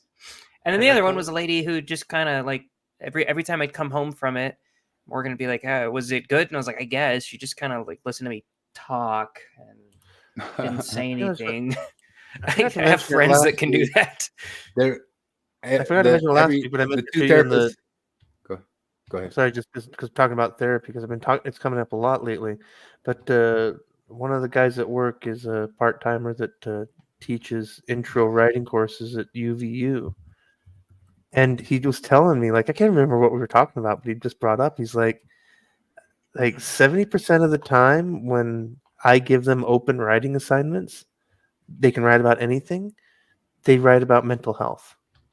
Yeah, that's what Abigail was saying in here. Overwhelming. That's what they write about. And then when I asked him, like, well, what do they talk about when they talk about mental health? He said there's basically two things. It breaks down to social media is bad for mental health, and it's good to have hobbies. I like my hobbies. And that's like what they write about. That's what kids write about. Yeah. They started off that whole discussion talking about how like every single kid like has like some sort of a mental health identity. Nowadays, like they all. Yeah. No, that's one of the things. Like, so every now It's and like then, it's like finding out like your Chinese zodiac. Like, oh, I'm a horse. I'm a monkey. Like, oh, I'm autistic. Oh, I'm non-binary. That's my color. So every now and then Morgan will That's try my to show birth me gem. music, right? And over the years, she's gotten better at knowing which songs that I'll like. But for a while, she would show me, I call them YouTube genre, basically. Like it's YouTube is now a genre of music, right? It's people that don't have a label and that just put their music out on YouTube. And seriously, I'll send you some songs to listen to. They all sound like the same genre, and it's all about like I'm one of the crazy people that writes about mental health. People just don't talk enough about how sometimes you can get anxiety and how it's difficult growing up and how sometimes you get depressed. Like, but that's all YouTube music is. Chemicals X and the Powerpuff Girls were born. A good friend can be pretty therapeutic. I think for guys for sure, but sometimes even more than talking about your problems, they say like with guys, some of the things that are better for them is like instead of talking to each other, talking next to each other. You go for a walk and you talk about shit. You play something next to each other. You fish next to each other. Maybe get your mind off a thing, less navel gazing. This is Steve Stewart Williams. We talked about him a whole lot. We've mentioned the book, The Ape That Understood the World. He's a really good evolutionary psychologist. Evolutionary psychologist, yeah. And he was advertising this mega meta study. It's not just like one single study. This was a meta study of multiple studies that shows that exercise can be more effective than antidepressants. Dude, show that study to Reddit. They'll fucking crucify you. Yeah. I had to say that's my no sugar, no happy diet update. Yay. But yeah, just before we came on, I was watching Aqua Teen Hunger Force. And I listened to, and I wish I knew how to clip stuff for this show, but it's Carl going, "What do you exercise for? You're just gonna die." It just makes me think of Chris. I always think about somebody once talked about a person who dies in a Waffle House shooting, and they kind of go like, "If you knew that you were gonna die at your Waffle House shooting, wouldn't you just be mad that was your last meal?" Like, It's like if you die waiting for your Frappuccino. Yeah, you're like, oh, Oh, okay, mine I was died and always stuff, but did it have to just like end on a Waffle House? So I got in a really bad car wreck like about 6 years ago, and Uh-huh. it was on the way to work. There's a highway to where I work, and there's this part where two highways sort of intersect, and they're just one lane highways, and so there are people that are at a stop sign and they got to merge onto this lane. It's a terrible intersection. This dude pulled out in front of us. We screeched over to the right, tumble, like several rollovers. It was all slow motion, crazy stuff. And anyway, like I became a seatbelt Nazi after that, but luckily I was wearing my seatbelt, right? So I didn't I definitely would have died. And it was crazy because we actually found out later that we didn't know yet, but my wife was pregnant with our first kid, which is pretty wow. that was freaky. But God, there was a whole reason I was bringing this up. The final meal. Oh yeah. The thing I thought about every time since then was like, wouldn't it fucking suck to get in a car wreck and die on the way home from work? You know, or like on a Thursday when you're ready for your weekend. Like if I'm gonna die in a car wreck, it better be a Monday fucking morning. Oh, I totally. The last agree. terrible car wreck I was in, I was coming back. I was heading back to Papa John's after delivering pizzas for him. I shouldn't have said the company I worked for because I want to throw him under the bus after this because I just will anyway because I remember because I got phone coming back on a delivery. This was almost 20 years ago now, and I was in the emergency room, and I was feeling all kind of woozy, whatever. And my manager came in. And her first question is, "Are you all right?" And her second question is, "Are you going to file workman's comp?" And that should have been my clue. Yeah, you know what? I'm going to do that. And in fact, I found out years later I should have because that's things like I never filed workman's comp because it was the other guy's fault, and it was just obvious. And so I'm like, oh well, okay, it's covered. And I didn't realize until later that I could have double dipped. And I should have. Vernon T. Waldrop's best friend died delivering pizza, or his best friend when he was a kid. That's terrible. Man. Yeah, no, that's. I remember this joke is from a Better Off Ted. If you ever saw that show, Flip kind of mentioned it's a little bit how I am in HR and stuff like that. But there's an HR lady in that, and she was sitting there talking in the HR office, and it was a big building, and some guy falls off the top roof in the window in the background, and she doesn't even change her expression. She goes, "That's gonna be some paperwork." I've seen that happen, Chris, in real life. Oh, it happens. It totally happens. I just everyone when you walked away when because somebody walked up to you and said, "So and so just tried to stab me in the eye with a fork," and your expression didn't even change. You just turned and walked toward your office. I could tell you just going "That's a Form 23 stroke J." And I'm going to need to do probably an injury report. And just another day. I've been through plenty of times, man. Jared shared an HR video of a guy freaking out on the HR people, calling them words and cusses and all that sort of stuff. And I've lived that too. But I'm sure it was up here. Mr. Croissant Butcher, how do you say the Butcher part? Butcher says, I bought canned chicken stock since January. It's gone up. Thanks, Chris. And that reminded me of, I've got a joke here that is both a commie joke and a chicken joke. When I was a kid, my parents told me a story about two communists that were talking to one another. And one said, let me ask you, if you had two houses, would you give me one? And the other said, of course, you're my fellow communists. Of course I give you one. If you had two cars, would you give me one? Yeah, why even asking? Of course I give you one. If you had two chickens, would you give me one? No. Why not? Well, I have two chickens.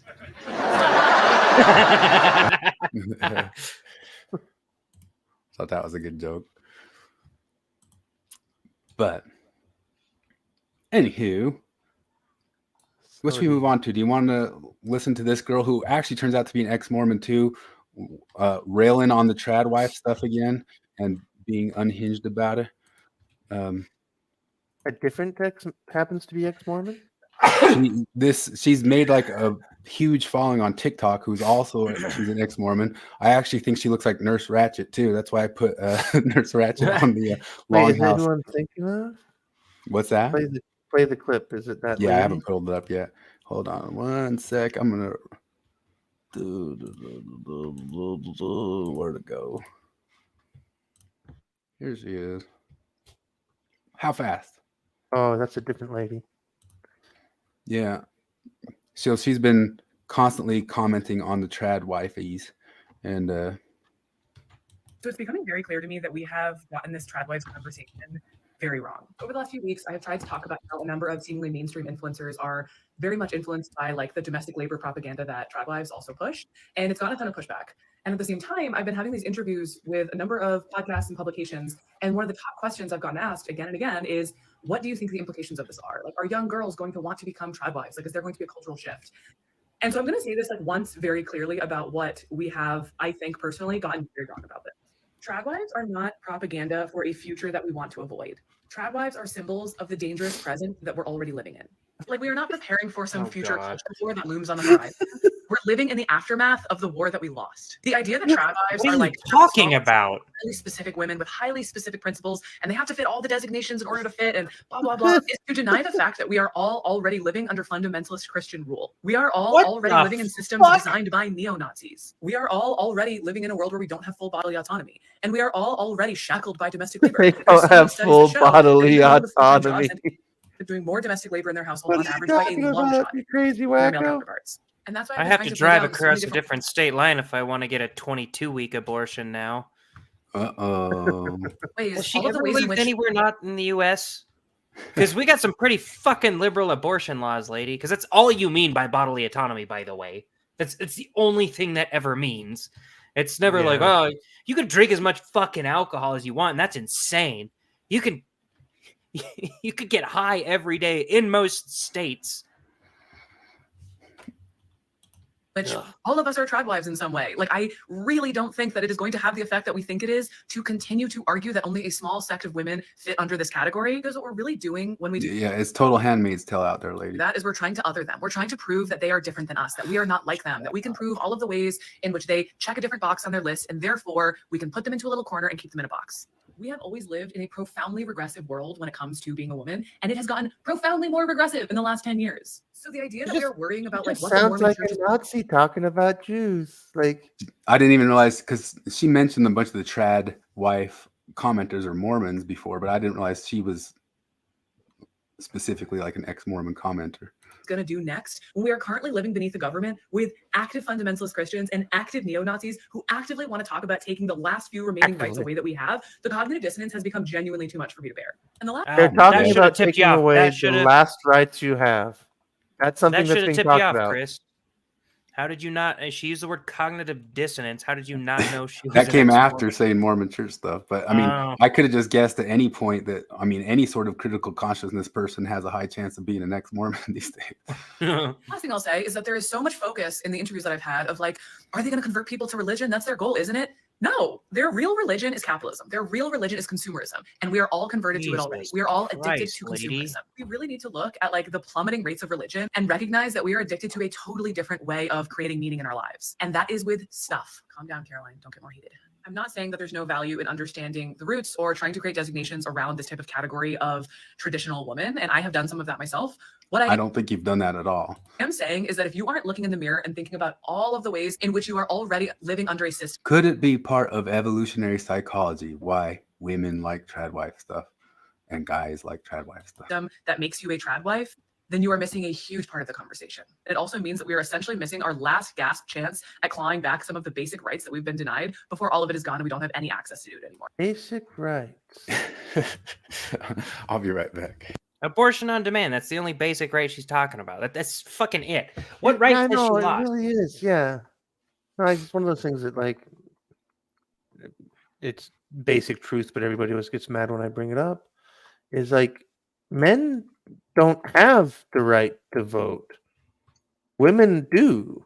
Men get to trade the privilege of voting for signing up for the selective services, which is to say, give up their bodily autonomy, quite literally. you know, like, and all this stuff where it's like, oh, women are just like, oh, we just want our rights. Like, no, every woman walking on planet Earth in America today, you know, from my mom, who's 80 years old on down, currently has more rights than I do. Like, women still in most American states have reproductive rights. Men have no reproductive rights anywhere in America. Men don't have those. Women do. Like this. So this bullshit about like, oh, we just want our equal rights. No, you don't. You want more and special rights. Which, and like, frankly, because that's the thing. It's like, because I think that women are actually different from men, and that like carrying a child and giving childbirth is different than what men can do. Like, it's okay to talk about women having different rights when it comes to that stuff than men. But stop pretending like you're about equal rights. No, you're not. No, you're not.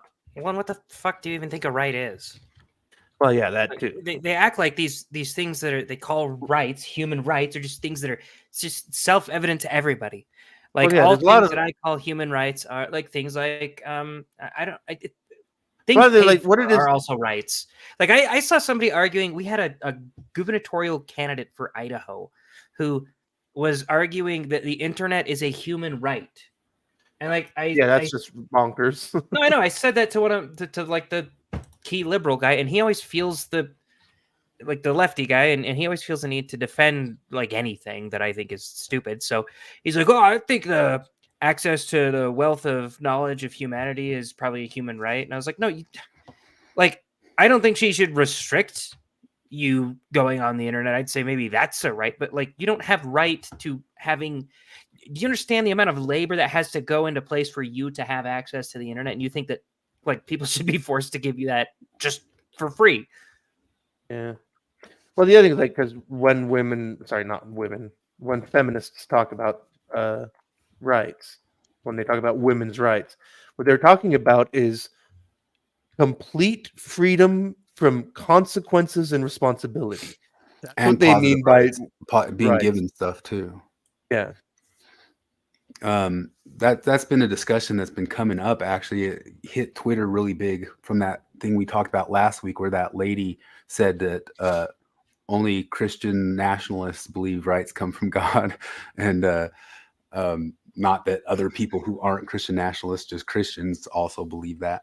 But we started talking about it because jumping on that all over Twitter, Jacob Hansen even jumped on it, saying like, "Look, you guys don't understand. Look at Tom Holland says all of your rights technically come from a God," and stuff like that. So Troy and I, along like with using James Lindsay's stuff, we're kind of pushing back on that, because Quick and Jacob Hansen had that longer discussion where Jacob Hansen was supposedly kind of playing the role of devil's advocate, talking about rights and why wouldn't, if you become an atheist, just automatically fall into Nietzschean will to power type stuff. And Troy was pushing back on him, saying, no, those rights and that stuff comes from naturalistic law, itself. And so you could also be an atheist and believe in negative rights in that sort of way. So then I looked up the definition of rights, and I think the definition of rights is a little bit it's two definitions in one, because it says either a moral or legal entitlement. And to me, those two things are hugely different things, right? Yeah. They should almost be like a complete different word for each of them. Yeah, moral and legal entitlement. Like, that's one of those things. Like, I mean, my joke every time I hear somebody say something to the effect is like, "Well, I believe that everyone should have access to health care." I always Everyone respond does. Like, well, yeah, but like my always response to that kind of thing is like, everyone should have affordable housing, whatever it is, fill in the blank. I always answer is like, well, I believe that dogs should shit candy bars. That's what I believe. And I believe like different dogs should shit different kinds of candy bars. Like a golden retriever is a Snickers, a poodle is that's what I believe. Like, as long as we're just saying magical things that we want to have happen, Well, I totally am very, very open to God believers saying that those rights come from God, or to like what Troy says, saying, well, no, they evolve out of just our natural sense of being and being an ontological being in the world. And libertarians have always kind of like separated things out into negative and positive rights. And the Constitution ostensibly for a time was just about protecting those negative rights, like your right to think a thing, your right to believe a thing, your right to own a thing. Yeah, no, like this is one of those critical things that, sorry to interrupt you, but I was thinking No, about no, this you're earlier fine. this week about like something that people don't understand about liberalism as opposed to just about every other type of political ideology. Because like every other system is like, there shall be a king, the king shall have these powers, all this crap. Whereas like liberalism, like the whole Constitution thing, it's a list of shit people can't do. It's not, there's almost nothing about there shall be this or this is the rule. Like all of the rules are you can't tell people they can't do that, you can't tell people they can't do that, you can't do this, these people can't do that. Like, yeah, it's what is it? I forget what it is. There's prescriptive, proscriptive, whatever the fuck it is, but you know what I'm getting at. Yeah. It's like this whole thing's like with theocracies and monarchies and all this stuff. They don't start with this idea about like, you know, okay, these are the fundamental things no one gets to do. And that's what liberalism is all about. It's like nobody gets to impose their religion. Nobody gets to tell anybody else they can't say something. You know, all these classic types of things. And that's a critical difference about liberalism with everything else and the people who fight against liberalism and the thing they don't understand. So James Lindsay has a bunch of articles now about liberalism, and he's made a few podcasts about it. And Troy shared them to Quick and to Jacob, just kind of talking about, hey, and it goes into further depth of that concept of it. The idea of Enlightenment liberalism is that you aren't God, I'm not God, and so we have to, you know, work with each other to figure out how we live with each other in this world, knowing that neither one of us has the absolute truth, but we have to sort it out in that sort of way when we get into the the public sphere. But some of those negative rights are things that are naturalistic or seem naturalistic or God-given. They use God-given in the Constitution, which is fine, but it also can just be looked at as something that's natural from the state of being of any sort of agent in the world, if you believe in agency. And the problem with calling it God-given or when saying it has to be God-given is kind of that, like, okay, yeah, but like then you have to tell me the mind of God. Because you can tell me that rights come from God, but you also then have to prove to me that you know what God is saying. And there was a good example of this in the Thoughtful Saints group. There's this guy who was asking, he's clearly asking about abortion, right? And he said, he's asking when the soul enters the body and what that has to do with, isn't that important for determining when abortion is okay? And I was like, okay, I'm going to put my Mormon hat on for a second. And it feels irrelevant. And actually all the Thoughtful Saints people kind of understood this. Like that feels irrelevant to the question of abortion, because like then you would have to know the mind of God. You would actually have to know when God says the soul enters the body, right? And you don't know that. Your book doesn't say anything about it. Your prophet doesn't say anything about it. So also there's no such thing as a soul.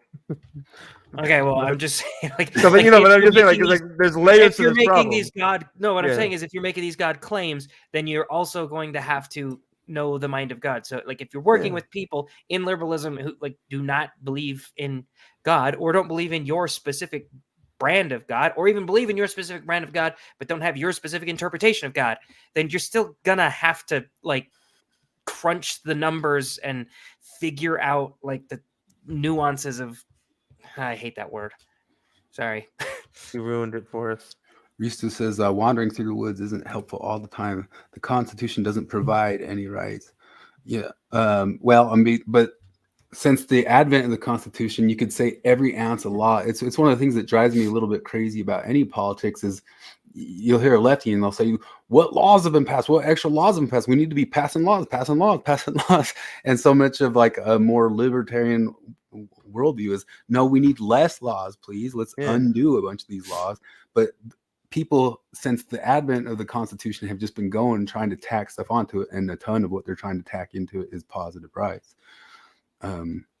But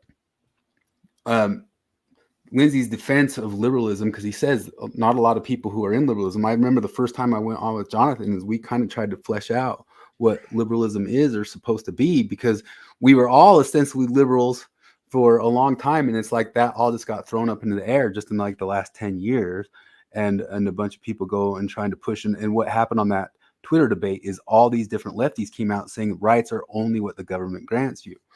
But then you had these different types of conservative, you call them like the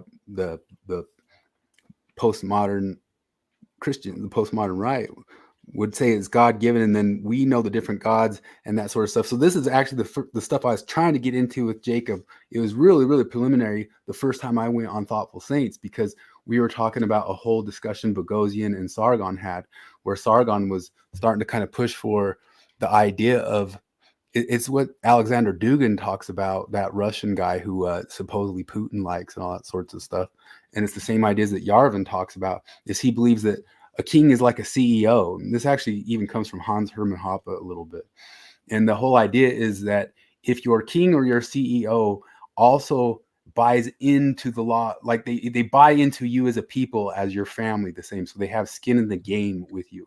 Whereas they claim that in liberalism, the government doesn't have skin in the game with you, so they can just start ciphering stuff off with you. That's their claim. And they say from there, what they would like to see is a world with many different godlike kingdoms in them, like religious kingdoms in them, but then you have free roaming will to go choose the one that's your God kingdom, if that makes any sort of sense. And that Sounds would like be the whole thing where it's like, the Mormons believe that you'll be happiest in the kingdom you end up in. Like, Yeah. if you're just a sinner, you'll be happy in the celestial kingdom. But the whole liberalism thing, I like James It Lindsay also always sounds talks- like how they justified slavery. It's like, no, God destined you to be in this position, jackass. I feel like Be grateful. Mormon doctrine, like half of what we call Mormon doctrine is just Mormons trying to make everybody happy. It's like, no, actually everything's going to turn out to where everybody likes it. Like you won't even want to be in the celestial kingdom where you'll have God powers and be able to create worlds without end. You'll want to be the Ken doll, no dick having celestial kingdom where you'll have, I don't know, do something. And that just reminds me of something Jacob does that drives me nuts. And like that, I mean, because on the one hand, I appreciate there is a difference when he talks about like, oh, these people don't understand the difference between doctrine and policy. It's like, okay, but Jacob, the church doesn't make that distinction. Like, what No, is the criteria for what is doctrine and what is policy? The Like, doctrine versus policy thing has been like a hack apologist thing for like, well, no, like forever, because none of them will church ever would come tell you out and what- say, name a if the church- doctrine. Yeah, if the church would come out and say, well, these are the doctrines and these are the policies, okay. But like for obvious reasons, they don't do that. Well, yeah, and none of like, the it's a little none of the weird for Jake apologists to are be willing like, to do it. hey, You can- stupid, this is policy, not doctrine. It's like, well, what's your basis for that, Jacob? My Come basis on. is that it changed. That's the only basis that they ever have for doing. Like, name one doctrine right now. Be ballsy enough to name one doctrine. Like you can corner some of them who are too cowardly to even say, like, is the atonement doctrine? Like, well, Yeah. Well, that's a famous. So from back in the day of classic John Larson, he threw that gauntlet down 15 years ago, where he said literally the challenge is name one Mormon doctrine that hasn't been messed with, and like he, I think, was pretty well prepared to defend that. So that's one of the things that come up. But I do got way think off that topic. I do think there's a little bit of a category error saying that like jumping to gay marriage, well, marriage has been messed with because of polygamy and that sort of stuff. But I'd still say that that's a whole different category. So I mean, it kind of depends on what you're saying, because like Brigham Young was pretty fucking hard for polygamy. Like he was saying shit like, if you're not a polygamist, you're not going to enter the celestial kingdom. And I don't mean one of those like whip pussy ass polygamists who only married 2 or 3 wives. I mean, you gotta have like 5 wives. The problem with the problem that the Jacobs of the world have with Brigham Young is that, like, because a lot of the stuff prophets say is ambiguous. Like a lot of scripture is ambiguous. The difficulty with But, Brigham like, Young is Brigham that he was a tyrant. Brigham Young was anything but ambiguous about No, I stuff know, he like was- Adam, God, and polygamy and shit, and racism and the curse of Cain and what it meant and all this crap. Like that's a He's real very problem. That specific. If God you have is that- one drop of blood of Yeah, like- Negro, It's you- really hard to like parse shit out and try to be all postmodern about it. because that's with the Brigham other Young. is that's okay. Sometimes ex-Mormons can meme, and one of the great ex-Mormon memes is it had Monson up on the stand, and it had like a marquee scoreboard when it said "speaking as," and then it had lit up a man, and then not lit up a prophet. That was a great. But this gal had that video that we pulled up where she said, "Oh, because Jacob was saying like, whoa, what's with polyamory? How's that even a marriage?" And then she pulled up the polygamous stuff. But I do think the concept that marriage, even if it was polygamous at one point or another, so marriage has been messed with as a doctrine. But I do think it's a whole other category to jump to that marriage would also be man and man. And I would say that hasn't been messed with yet, but it's very few things, and that's one of them. And I think if that one gets messed with, you've officially got all of them. Like it's all like if your gender is now it can be anything, and your marriage can be male male. I'd say that's all of them. Yeah, that's 100%. Pretty much gone. But that's why I think they got to maybe hold on to those two, or they've lost all their doctrine. No, But that's even at my angriest at the church, people would be like, "What would you have done as a Mormon had they like made gay marriage in the temple okay?" I was like, "Well, I would have left." And like because I'm against gay marriage, because like I've been pro gay marriage for as long as I can remember, but it's because like clearly you guys were so fundamentally wrong about this that how can I really trust you to ever be right? But that brings us to this, because we've always asked, so if they do allow that, is she back in? Are you in now because now there's gay marriage, even though you have all these other complaints about the church? If they allow that, then she's gonna be mad because like she's And gonna then be they didn't out of a before. job. How dare you? Yeah, well, it'll be like too little, too late, you know. But do this thing, do this thing, do this thing. Nope, it took you too long to do that thing. This video seems although like kind of like, 'cause, I commenting. mean, they might be Go ahead. okay with it because, like, you know, it's kind of like how Democrats are totally okay with the Democratic Party's history of supporting racism and segregation, just because that's okay now. So, like, I mean, I really do wonder. It's like if the church was like, okay, gay marriage and women have the priesthood, are you guys all gonna go back? It's like, okay, so everything's fine now. All the Brigham Young stuff is fine. All the polygamy is fine. That all leads the me to this tax stuff video is fine. Is it all 'cause we've good now? We've been asking that about her. Like what? You're back in if they are suddenly pink washed. You're back in then. Yeah. I'm called anti-Semitic because I'm against Israel's treatment of Palestinians. I'm called other things from other people based on other opinions that I have. But those shut down debate. They're used as a cudgel. As if he doesn't use all the cudgels in the I world. know. I'm like, Whether come it be on, man. Comedy or discussion or anything else, if we don't have the wherewithal to meet each other with what's reality, then how do we move forward? So often when people criticize or give criticism to something, they are perceived as being anti that thing. And because I am often critical of the church, I am seen as anti-Mormon. But I want to be clear, I am not anti-Mormon. I want the church to do better and be better for the people who are still in it. And for active members of the church, when you come into my comments and call me anti-Mormon, or email me and call me the daughter of Satan, it doesn't change the historical sources that I'm sharing. It doesn't change the facts of church history, and it doesn't make the church more true. It doesn't do anything. So for the members But if it's better, does it make it more true? Like you just of the church who watch content like mine, instead of calling us anti-Mormon and shutting down debate, consider listening. If you disagree with my interpretation of the sources, that's fine. And you are welcome to express why you feel differently. But don't call me anti-Mormon. Don't call you anti-Mormon, but you are anti-Mormon. Yeah, That's you the are. problem. You are anti-Mormon. You just don't want to be like one of the bad So, anti-Mormon. Mr. Croissant, Mr. Croissant Pepper asked, right there, Chris, Pooper? are you back in if they allow the thing you didn't agree with or like? And I don't know what you would say to that, but like what I would say to that is it's not that I left because there was things I disagreed. Like there were things I disagreed with, Yeah. but I left it because I don't believe that the things they said happened. Like, I just don't think it's real. Like, I don't think Joseph Smith was a prophet and stuff like that. So it's not really that they could like I'm pro gay marriage, but if they legalized, like if they did temple gay marriages, I'm not coming back. I just don't think Joseph Smith was a prophet.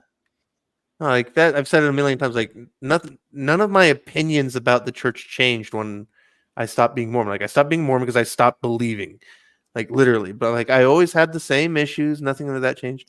But I like this thing Troy Levitt says that if you view the church if you view the church as a corporation interested in selling a product and making money, everything it does make sense. It's test marketing how far it can push LGBTQ issues in local areas, and it makes me think of like when like McDonald's tests a new sandwich in only Albuquerque, Tallahassee, and Chicago. It's like, is that what the church is doing? Like we're testing gay Mormonism.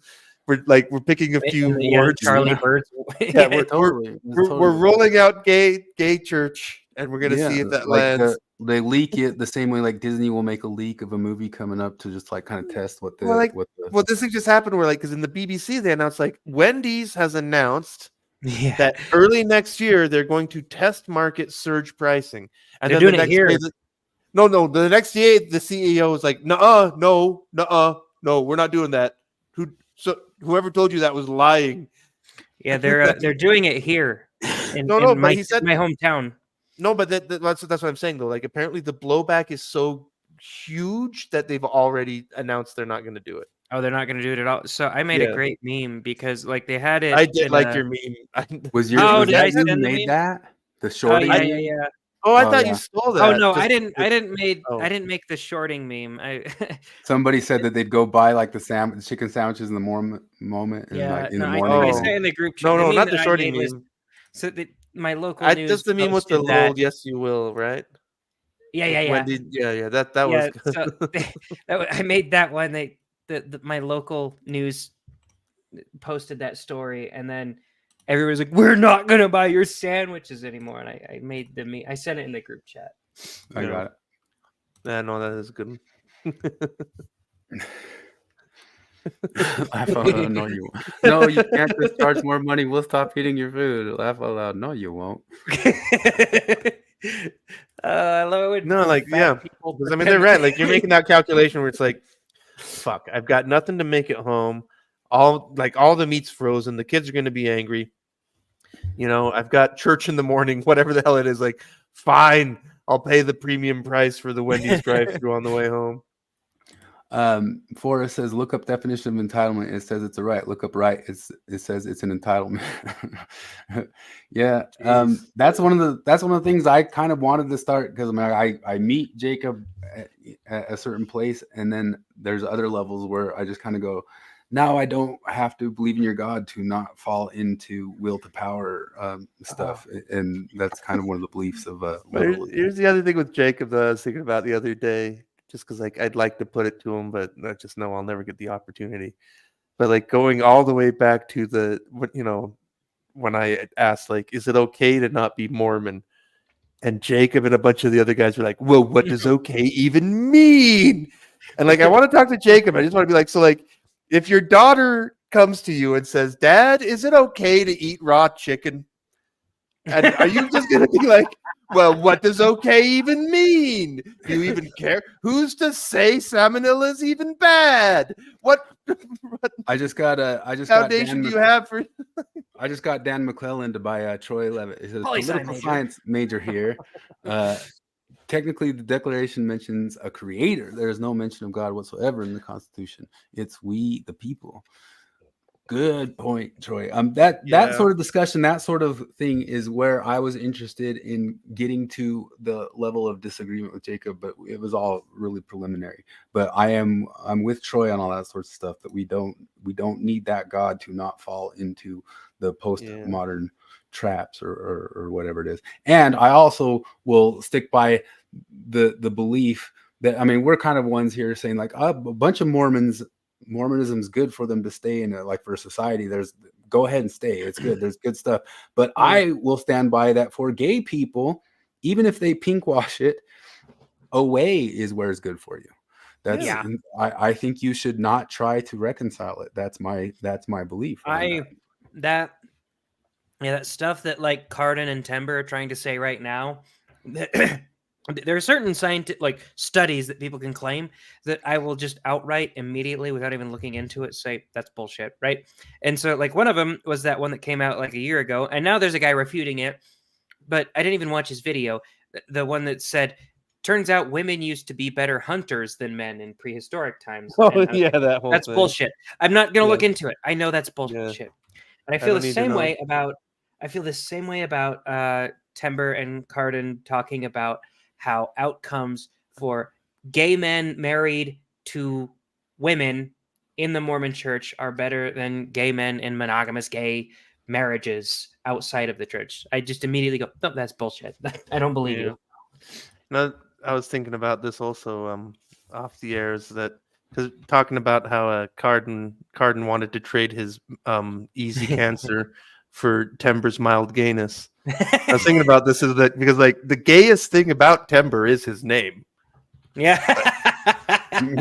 Like, and his parents did that, but like as far as I can tell, like he's got a regular haircut, he wears regular I guess clothes, and we he's can fall married into to a postmodernist female woman. postmodernist predetermination, because once again I'll constantly bring up that libidinal what's it called, libidinal economy by what's his name, the postmodernist dude who basically says we are such socially constructed beings that you can only be what you were poured into. Like there was just this glass waiting there for you to get poured into. And if you have to believe in that, a bunch of these Mormons or ex-Mormons would have to believe that their gayness came from their Mormonism. Their gayness came from being poured into that Mormon mold with the name Timber. And that's what made you gay. Then you had probably some Mormon Longhouse mom who was overly something, I don't know how it gets made, but if I were to believe that all the way, although I believe that there's something a little bit natural in there, I don't believe in the full social construction. But if you're a full social constructionist, you've got to thank your Mormonism for making you gay a little bit. It's like that. I mean, I made the joke since the 90s that like you got to be careful how you name your daughter because Charity is a bitch. Destiny dies in a car crash. Chastity is a whore. Faith is gothic. So here we are affirming the free will debate on the other side again. It's all predetermined. Troy's really good, and this is some of the stuff that I'd actually like to tease out. Maybe Troy, Forrest, whatever with them. That I know Forrest has gotten into it with Jacob. Just the concept of that God must be there, or there is no inherent humanity. In classical liberal tradition, rights are inherent and part of your humanity. If you want to believe they are God-given, that's fine, no problem, but it's an unnecessary hypothesis. Matt's been talking about you get a vague deity and end up with pluralism and relativism. The Constitution is a postmodern setup. They just didn't realize how things would play out. You could say something like that. I mean, a lot of people are pointing to like living that liberal thing, trying to sort stuff out, plays to that. But I mean, I like how James Lindsay describes it as saying, you don't know God, I don't know God, and neither one of us. I mean, Jacob said himself, you can't grab that ring of power, but that's what liberalism is doing. He usually uses the metaphor of it's like balancing a bat on your hand, and you balance the bat like upwards on the thing, and nobody should grab the bat to smack somebody else with it, but you have to go this way and this way a little bit to keep it going. And that's just kind of what we're feeling out with that sort of stuff. Forrest says the church actually loves the policy versus doctrine ambiguity. Oh, for sure. It's an easy, stupid scapegoat because anytime you say like, okay, how come you guys stopped doing polygamy? That wasn't doctrine, it was policy. Like, I don't know, man. I can point to a bunch of Brigham Young quotes, and then they're like, yeah, but he was speaking as a man, not a Yeah. I don't know. It's a huge discussion worth having everywhere because it's one of the things that's coming out. So many of what I view of leftists and how they kind of describe the right as just kind of one monolith of ideas. There's actually just a ton of different debate when it comes. I mean, you have atheist conservatives in this world, but if you take libertarianism versus liberal versus anarcho-capitalism versus Christian, what do you call it? Christian nationalism, they're calling it now, might be the easiest way to call it. But there's a million different concepts of like what rights are, where they come from, and what we should do with them, all just on the right side of the board. And there's debate. There's endless debate about that. Oh, goodness, oh gracious. Shit, man. Shit, man. And Troy was predetermined to want some Wendy's once we showed that Wendy's thing, man. You got Hey. propagandized into Wendy's. I don't know where you are, Troy, but I know for where I am, this is not prime time for Wendy's. So you could get a cheap Baconator. You could turn around tomorrow at about noon and sell it for 3 times a profit. All right. You want to? I have a home app that talks about getting things and stuff. I guess it's sort of related. You want a home app? Yeah, of course I do. Hooray for home app! I always watch every time we do the podcast. We watch a home math. I'm like, I'm gonna look at home math and watch. I know, home me math. too. And I never think about it, but then it's probably Chris better says- for me to show it to you guys and have you like react in real time to it anyway, though. So I want to get rid of the side things though.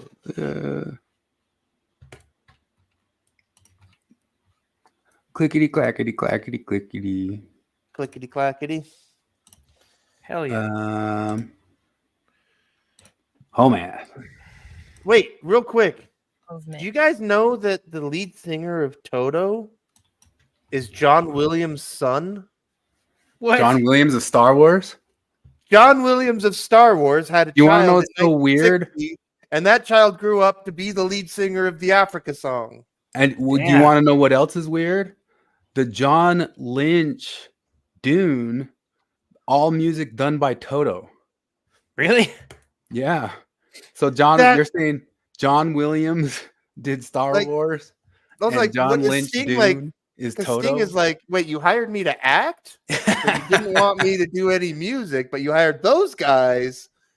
And he's probably looking right then at like the charts and like album sales. He's like, well, like they had that song, but come on, I've got like the 4 songs.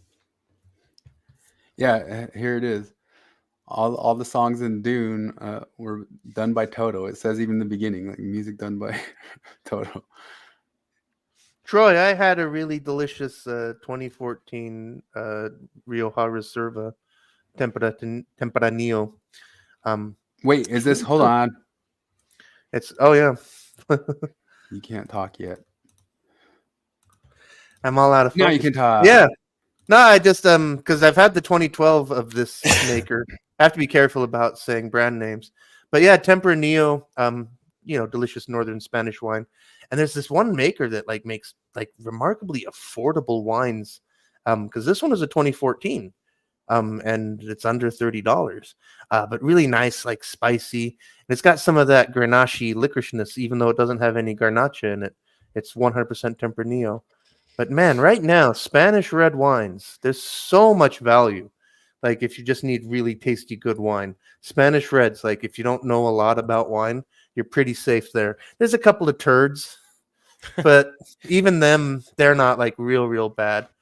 But yeah, like especially like in the $10 to $15 range, there's some killer Spanish red right now. I don't know what the economics of that is or how any of that works. But of course, everything's changing. Because here's the other thing about how wine is all bullshit. Minerally wine. Well, Chablis is obviously the super duper classic thing. If you want classic minerally flavors, there's some really good. There's a white wine variety that they grow a lot in Argentina called Torrontés. Torrontés. And some of those get like a really nice wet stone kind of flavor. And then also, again, I have to be careful. I'm not, because of who I work for, I'm not supposed to like say things. It's weird. But like, there's some really interesting wines from Dalmatia, Bosnian wines that are grown in some like limestone areas that get a lot of rich minerals. But also for French stuff, because the thing about Chablis is like they start at like $30 and keep going up from there. But some other kind of minerally nice wines are Picpoux. If you ever look up Picpoul is Picpoul, Picpoul de Pinet. Those are kind of nice crispy wines. But yeah, Torrontés, those are easy ones. But yeah, but Chablis is the most like the classic of the white minerally wines. But I was saying something about reds. I don't know. Doesn't matter. My Fresca, I can't see the year on it, but it says since 1966. I mean, that's sparkling. I have right here in 2024 Strika. I had 2 cans of 5% lemon flavored seltzer from Walmart tonight. I think the brand is Truly. It was on sale. Yeah. I thought you were saying you got booze from Walmart. Do they have booze in Walmart in other states? They have it here. Idaho's got booze in Walmart. No, I mean they got beer in Walmart there, don't they? Oh, he wants red minerally. We've got we got wine and beer in Walmart here. For red minerally, volcanic soil stuff. Because like with a lot of red wines, like I think a lot of like the classic minerally flavors of the white wines kind of get buried. But for like the big, rich volcanic ashy stuff, Mount Etna, the Sicilian reds, those are really minerally. Aglianico, the Campanian wines, the stuff that Tony Soprano drinks in that show, because that stuff's grown all around like Mount Vesuvius. The Sopranos. I'm just kidding. I'm just being a dick. But yeah, like no, yeah, Mount Etna, like that's classic, like volcanic red wines. But I mean, a lot of Burgundy stuff. I don't know. Do you want see like because reds like whites are kind of easier than reds because it's hard to describe. Because with reds, I always have to ask the question: are you day drinking or having it with food? Because that really matters. It's a blurry. I know. I don't know how to make this thing go back to normal. It's. I think if you hit it. So whenever he talks about booze, he gets dazed, man. Dazed. Oh man. See, if it's with food, then what's for dinner? You have to ask what are you having? Because you got to weigh your wine with your food. What's long drink? Risto asks, have you had long drink is a class of drinks that come in a tall glass that generally means it has a lot of ingredients that you either layer or mix. But sounds like a bunch of bullshit. Sounds like lies. Oh shit. I don't know how to get myself in focus. Okay, let's watch this thing. Less than 5% of men are considered high value men by more than 80% of women. I feel like this is just something that someone's made up. Yes, it was you. You made it up by treating men like that. I get that there are many people out there who look for a relationship based on appearance or based on financial status. I get that. I feel like Jared's just jonesing to go straight into the Australian accent. Australian accents are so funny. And that's another great part of Shane Gillis' new special. He makes fun of Australian accents. No. Too much. They put an R. They sound like if Scott Stapp were to speak the way that he sings, with arms wide open. What's the term for that thing? I've pulled up that guy's video before. That guy who has like really good linguist stuff. He talks about where that. Oh yeah. I don't remember. I shouldn't look over now. We'll go back to. Okay, Homath. Let's focus on Homath. Yes, all of them. Everyone considers those things important. But I don't believe that, there is this 5% of men that are considered high value because of their financial status or because of their looks. Well, it's not a belief thing. Look at dating app results. Men are fair to women they don't know, and women are not. So I'd love to know where this comes from. It comes from women's choices. I want to say that, there are many women out there that aren't looking for a man purely based on looks or financial status. Yeah, all of them. It's one part of the equation. Finance is here and looks is here, and then this is how you treat her, and this is your reputation. And if you are a man that's only finding those type of women, then perhaps it is time to look at how you're showing up. Classic argument. It must be your fault for attracting them. You're a garbage magnet. So that you can attract a woman that is looking for more. This is the dumbest, most insulting thing to tell men. You're saying if you're finding women who are only looking for this, it's because you're bad and you need to work on yourself so you can find women who are looking for finer things. The problem is that there aren't any of these women or these, there are only these. You all want all of these things. The problem is in the way that your brain processes information. So here I have higher level processing. I drew math for abstract thinking. This is a list. This is a plan for what you actually want in a man. And then the mid-level processing is things like identity and culture and family. And then the low-level processing is like, oh my God, a baseball, get out of the way. Or, that hamburger smells good. Or, ooh, that guy looks good. Look, he's got all money and muscles and stuff. So this type of thinking happens immediately when you see something, and this type takes a little time. You have to get used to things and develop connections and identities.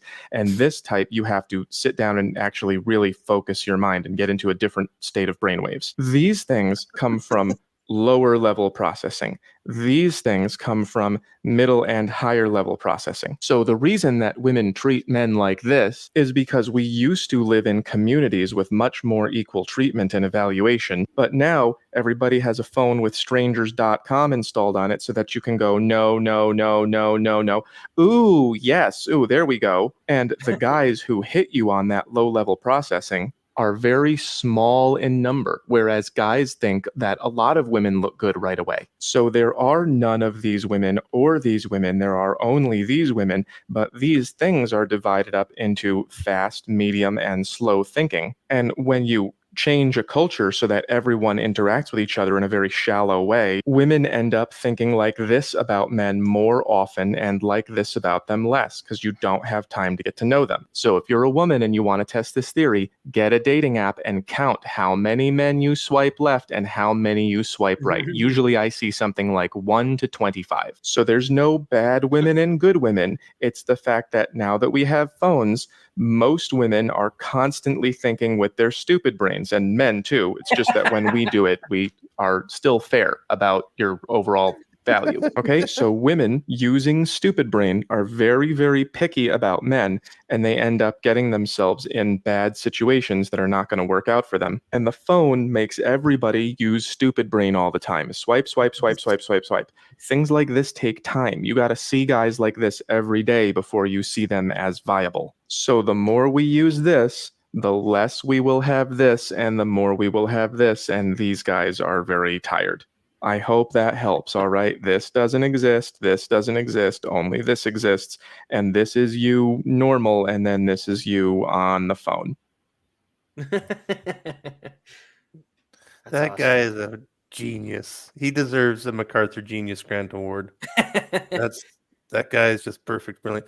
But also, I guess you can. It's sad, but you can distill like all of human social interaction to like men are stupid but fair, and women are stupid and unfair. Yeah. This is the dude who talks about the R's. It's a long video though. Oh, the R's. I'm curious about R's because like there's not a lot of there's very few languages with R. Like R. Oh man, can you find that, Chris? The nuestro remo o nuestro mineral. Look it up. Like, what is it? I'll look it up. You remember that? You know what I'm talking about. Between American, British, and Australian accents. I'll discuss a feature that American actors often get wrong when they try to do a British accent. We'll see when and why English and Australian speakers say things like law and order. And we'll find that unlike this linking r, the so-called linking y and w just don't exist. And we'll also see how dictionaries misrepresent American, British, and Australian English, and how this directly causes wrong thinking and wrong teaching. Let's start by telling the time. Look at these three phrases. English speakers around the world pronounce these quite similarly, but not identically. In general American accents, the three phrases are rhythmically similar to each other, 2 o'clock, 3 o'clock, 4 o'clock. But in England, in my kind of accent, there's a rhythmic difference between the first two and the third, which takes markedly longer to say. You can hear this if I repeat the phrases on a loop. For example, 2 o'clock, 2 o'clock, 2 o'clock, 4 o'clock, 4 o'clock, 4 o'clock. You might think I'm making that difference deliberately, but it can be measured from regular real speech. I recorded North American and Southern British speakers saying 2 o'clock and 4 o'clock in normal running speech in YouTube videos. 15 Americans, 15 Brits. Then I measured the length of the ur and or portions. Hi, Jeff, Matt Parker here. I plotted the data you sent me. It's just an Excel. This is not the best visualization ever. You can see the blue here. This is the USA 2 o'clock, very similar to the UK. Wow. The averages of Wow. these are That's near fucking identical. awesome. I don't understand the deviations out of curiosity. Whereas the USA saying 4 o'clock, you can see this is a higher average. Why? Much higher for the UK people saying 4 o'clock. You can see that yellow distribution in the back there is clearly very different with a spike way over here at 225. Hold on a second. I got to do a real quick. He sounds like a sports analyst right now. Yeah, I was gonna say Artist of the week. This guy's fucking awesome. Yeah, this is great. To all the others, but these two near identical. Note that these facts are not what various resources lead us to expect. The two most influential pronouncing dictionaries show the same long vowels in both accents, and since American 4 has the additional r sound that 2 and 3 lack, we might expect it to be significantly longer, which it isn't. And many Yeah, resources tell us that in British transitive English, the three phrases should have exactly the same rhythm, because we have these three long vowels, supposedly, oo, e, or, followed in each case, supposedly, by an additional sound that links to a following vowel, linking w in 2 o'clock, linking y in 3 o'clock, and linking r in 4 o'clock. You can find this claim all over the place in videos, books, even academic articles. But I'm afraid it's nonsense. Yes, speakers in England and Australia have a long vowel in 4, though this symbol would probably be more accurate. And yes, the same speakers generally separate this long vowel from a following vowel by inserting a r sound. And yes, native speakers can hear and feel a y sound in 3 o'clock and a w sound in 2 o'clock. But nobody inserts these sounds after 2 and 3. As I explained in my long video on why these symbols are all wrong, linguists have pointed out since at least the 19th century that the vowels e and oo themselves end in glides. This is the great phonetician Henry Sweet, who is said to have taught Europe phonetics. He called e and oo consonantal diphthongs, and here, from my other video, are some of his transcriptions. These special attributes, human beings, doing his best to keep off, and proved that he hadn't, and it was a ruined chapel. I give lots of evidence to support this in my other video, but here are a couple of quick examples. Here's the word P from the Cambridge Dictionary. P. Now, if, as the dictionary tells us, this is P, then if you play it backwards, it should sound like eep, right? But if the vowel is Henry Sweet's diphthong, like this, and we play it backwards, we'd expect yip, and guess what? Yippee. Yippee. Yippee. Now let's turn to the oo vowel, as in 2. As I showed in my longer video, the familiar dictionary transcriptions tell us that the word blue contains a pure vowel, like Southern British blur, not a diphthong, a changing vowel, like blow. Blur, blue, blow. But the reality is that blue contains not a static vowel like blur, but just the same kind of changing quality as blow. Holy crap. Whoa, this is blowing my mind.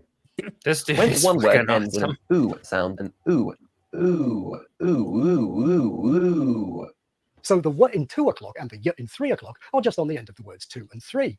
In Australia, this is specifically the form of the oo vowel that you get before another vowel, as in o'clock. If you check out my last video, you'll see that the Australian o vowel varies in just the same way. So in England and Australia, 2 o'clock and 3 o'clock are shorter than 4 o'clock, which has a long vowel and then an inserted r sound. But in general American, 2 o'clock, 3 o'clock, 4 o'clock are rhythmically similar because all three phrases have just a vowel followed by a glide. And crucially, the vowel in General American 4 is not itself a long vowel. General American just doesn't have a set of short vowels and a set of long vowels, the way that the English and the Aussies do. To demonstrate this, take a couple of words like gather and father. For me, the stressed vowel of gather is short, while the stressed vowel of father is long. Listen to the rhythm.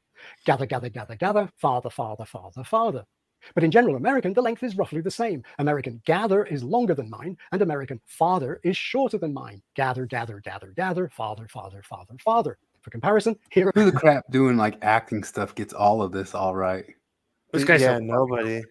Again, Oh, wait. We watched too much. Troy actually brought up a good point. He's a linguist, so how do we know if we can trust him? Oh, wait. Oh, yeah. Are you also a cognitive behavioral scientist? Yeah, I don't know. All of the linguists / cognitive behavioral scientists that I know are cunts. Are you even informed, bro? We need back to the dildos over dogma. Okay, where are we getting to where the R's come from in the middle? Gather, gather, gather, father, father, father, father. These length distinctions are something that Americans may not always get right when they aim at a British accent like RP. For example, Keanu Reeves here uses a final vowel in understand that's too long. Doctor, you must understand. And Winona Ryder here uses a short vowel in thoughts. Is this even gonna get long. I begin to understand the nature of my feelings for my strange friend. It was always in my thoughts. It seems to me that it's more often these Southern British long vowels that American actors could make a bit longer. Here's that word father, but with the rhythm of gather. I don't have a father, actually. I don't have a father, actually. This word sounds perhaps too much like short British walk. What you're looking at is the walk of a man who just lost everything. When, of course, the intended word is long walk. The walk of a man who just lost everything. Natalie Portman here removes the r from the end of the word hair, but leaves behind only a short vowel. You cut my hair. My hair. And here the vowel of part is no longer than the vowel of not. As if I have a part to play in a story that is not known to me. Part, not. And also there's no long vowel in story. In a story that is I don't not know known who thought to it me. was a good idea to give Keanu Reeves a part with an accent. It ruined that movie, and it was such a good movie besides that part of it. I've heard. I haven't watched the movie, but It's such like a standing out turd in the punch bowl of an otherwise like perfect film.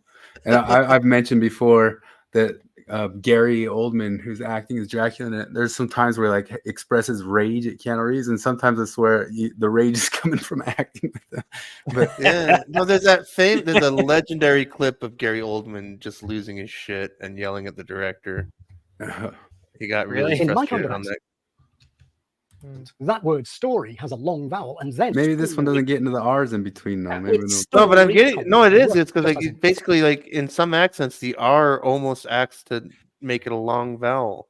Yeah. Or like now in what I'm saying is like there's certain Australians that have a thick accent, and I wish I could find her. She was on the whatever podcast recently, and like I think I actually liked a lot of the points she was making. So I couldn't stand listening to her because she like every word was enunciated with an R.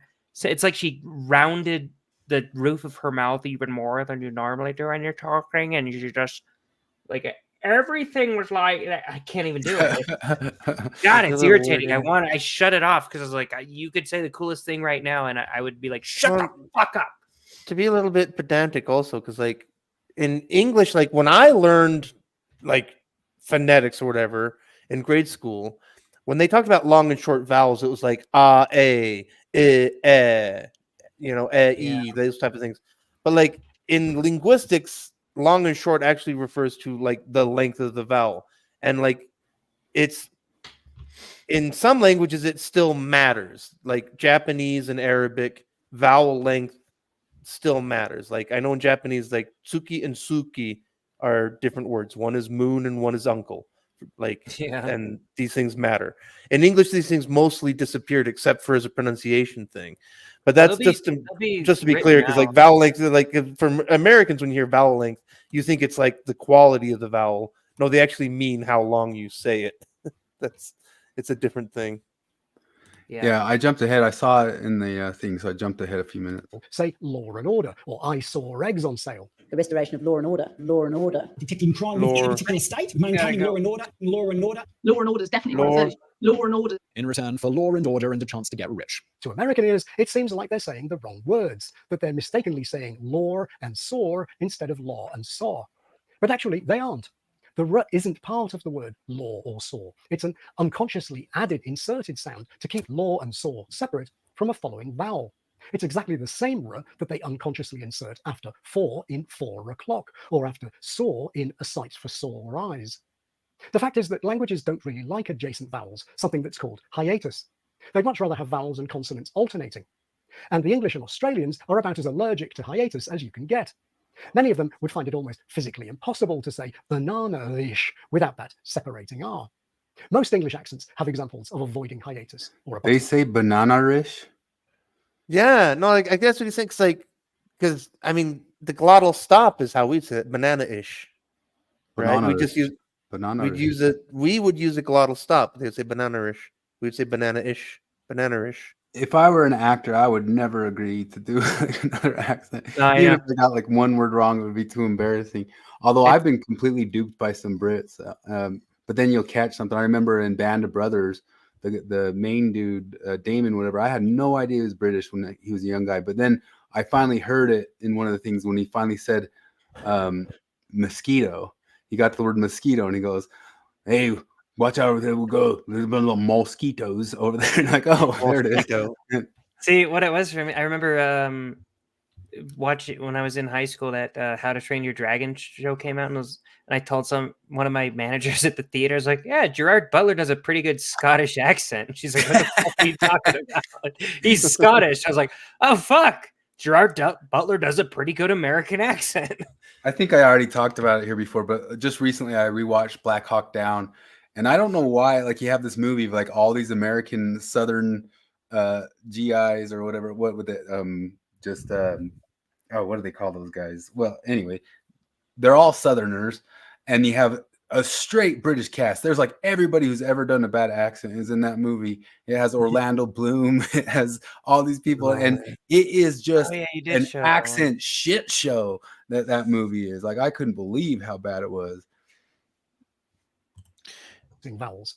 One, of course, is the N that appears on the indefinite article before, say, the word hour, an hour. This is because hour begins with a vowel sound, and the N avoids the hiatus of a hour. We don't need the N if we put the indefinite article before, say, the word unit, which begins with a consonant sound, y. Note that spelling is totally irrelevant. It doesn't matter that H is a consonant letter or that U is a vowel letter. The words hour and unit begin phonetically with a vowel and a consonant, respectively. Similarly, it's totally irrelevant that for ends in a letter R and law doesn't. In my kind of English, they end phonetically in the exact same long vowel, or. And in my kind of English, that long vowel can be separated from a following vowel by inserting an extra additional R sound.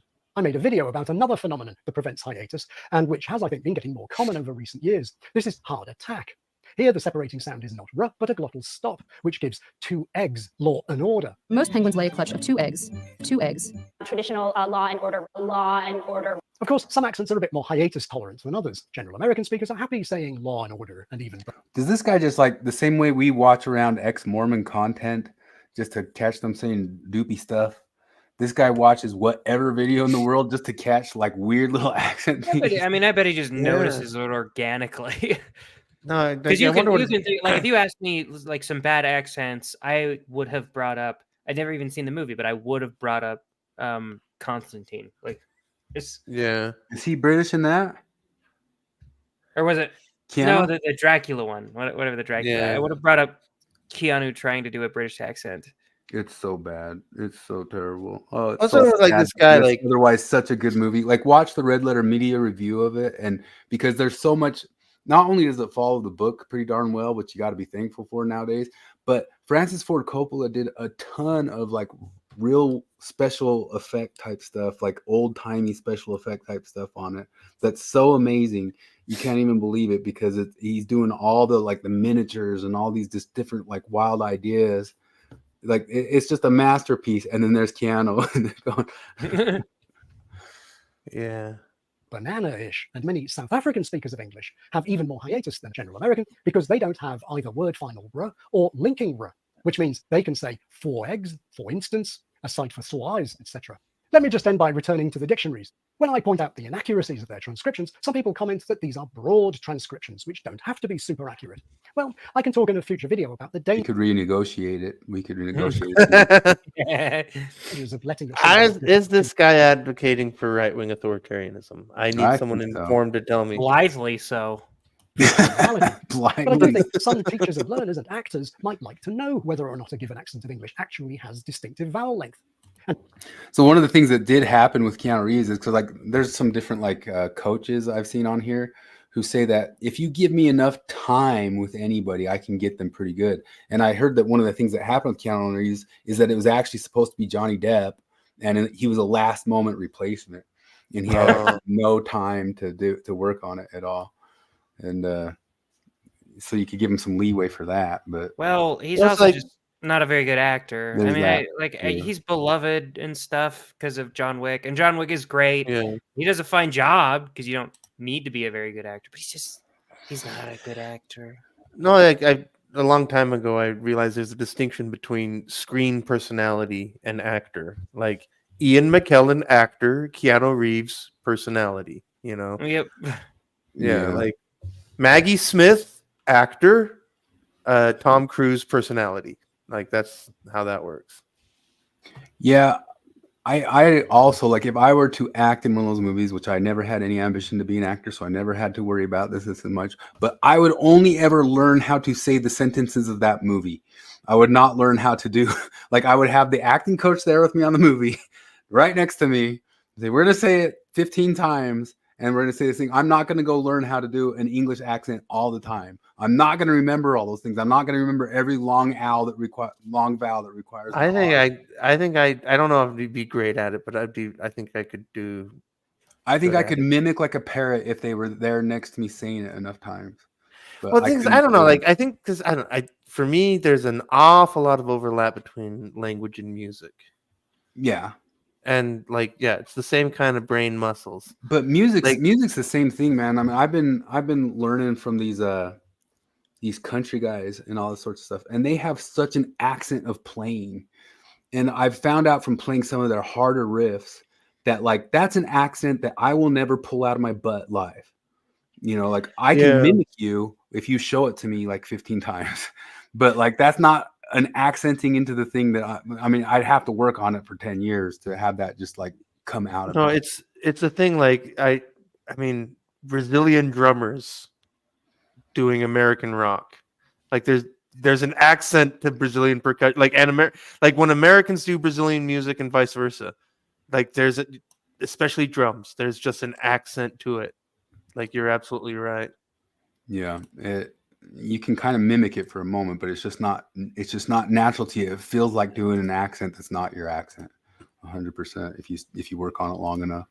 And part of me wishes that I started with that accent, if it makes any I wish I was born into guitar doing it that way instead of my way. Yeah. But, I feel I know that for me it's an advantage when I'm learning languages and stuff, because I get complimented on my pronunciation in all kinds of languages. And a lot of that is because I've messed with it my whole life and practiced a whole lot, but also because I was raised in a bilingual household. And so I basically had two phonemic instruments at my disposal from the get-go, because a lot of the weird shit in French is already a sound in Brazilian Portuguese. So I'm my French pronunciation is really good, even though I don't know any French. Yeah.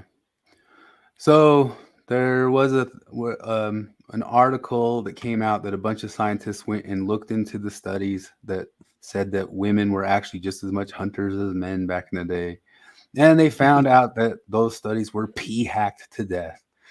And but also, if you read this and believed it, you are fucking stupid.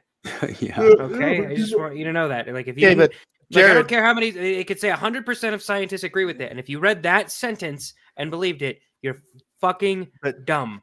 But Jared, there are so many people that I personally got into it with that really, really, really, really, really, really believe that because the women's soccer team has won World Cups, that they're better than the men. that they're better than the men's soccer team. I had that exact argument. I had this guy. It was one of the funniest interactions I've ever had, because I'm talking to this guy at work, and I know him well enough that we can be really mean to each other and still be friends, right? And he's like, the women's soccer team should be paid more than the men's soccer team. I was like, why? They don't bring in as much money. He's like, they're better than them. I was like, well, they're better against women than the men are against men. He's like, no, they could beat them. And I was like, you're not serious, right? You think that the women's you think the women's American soccer team can beat the men's American soccer team? Oh yeah, for sure. And I was like, yeah, no, that's really, a fucking really stupid opinion. really Like, they couldn't even beat 15-year-old boys. And I'm not even trying to insult them. And then we were arguing about this, and somebody would come into the room and be like, hey, Aaron, come over here, listen to Dustin's stupid fucking opinion. Tell him your stupid fucking opinion. Like, I think that the women's soccer team could beat the men's. That's a stupid fucking opinion.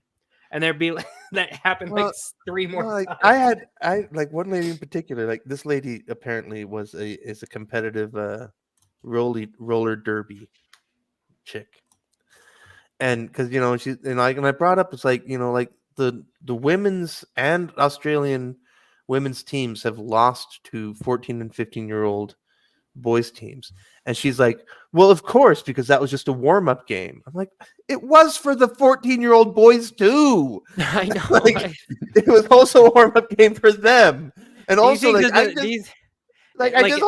just guarantee that the 14-year-old boys were holding back on their tackles when they're yeah. like absolutely. I just goddamn know it. Like they weren't like because No, we talked men about it last around time. women, but especially around 14-year-old boys around women, like that aggression part of you turns off. There's no way they were going into crunching tackles with those ladies as they would with other boys. There just isn't.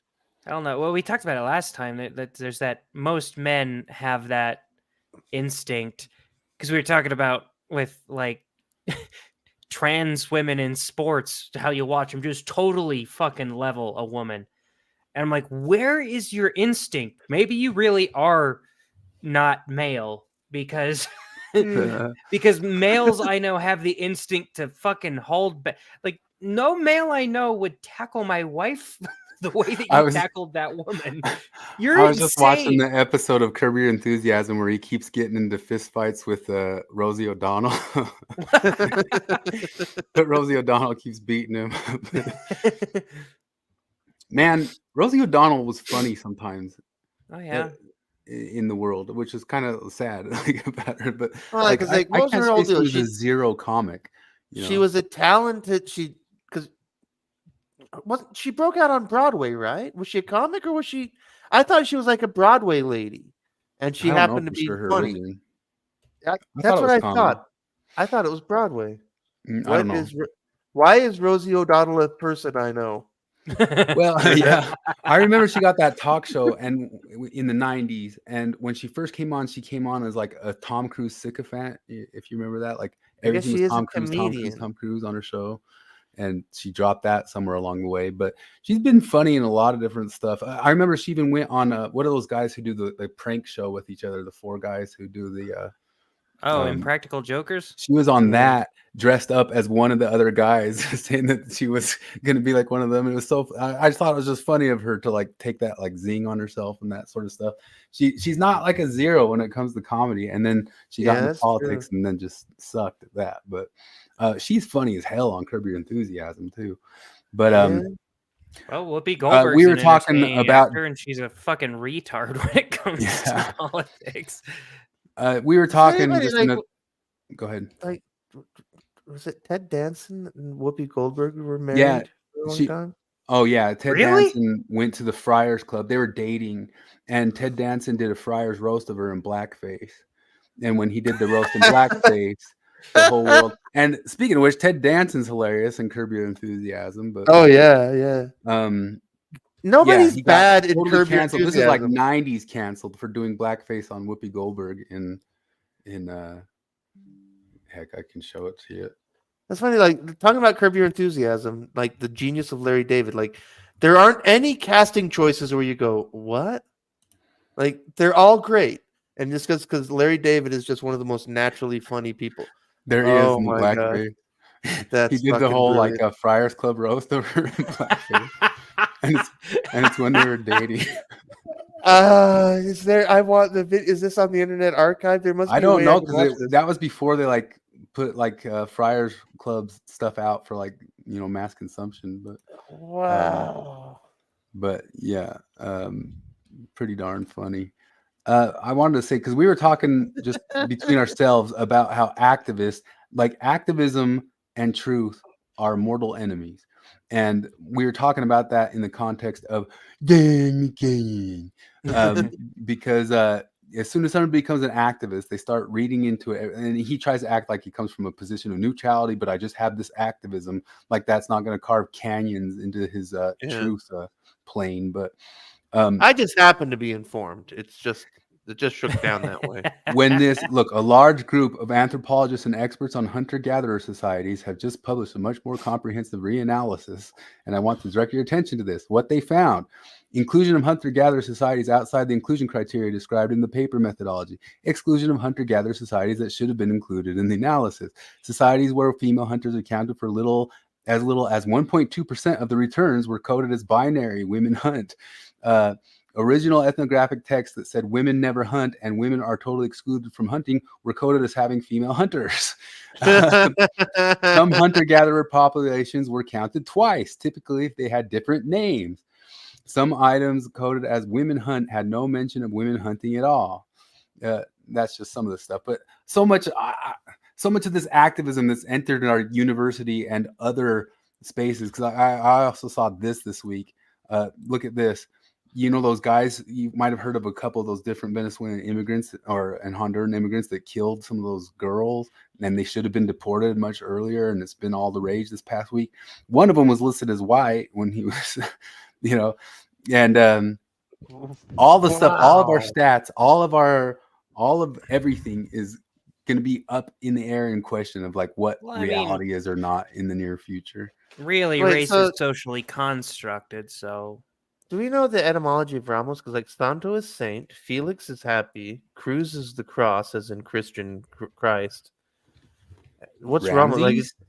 Like, what is Ramos? Yeah, I wonder. But like, it's just like it's funny when you see people's names for like horrible acts because like their names mean wonderful things.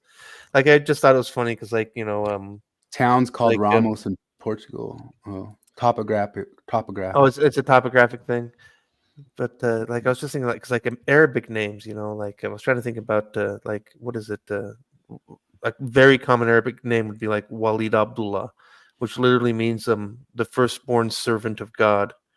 And it's just funny because like like you're naming your baby and you're being all ostentatious and you're like, we're calling you the firstborn servant of God, and it's all wonderful and all that. But then later on, you like think about like the news. It's like the firstborn servant of God should be considered armed and dangerous. Do not approach the firstborn servant of God, Or like sports, like, and the firstborn servant of God has surely blown it. They've lost the cup now.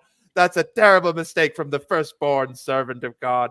But, well, if our news of scientific and academic reporting are all up in the air in question, at least we have other types of articles. Flip shared this one. NPR.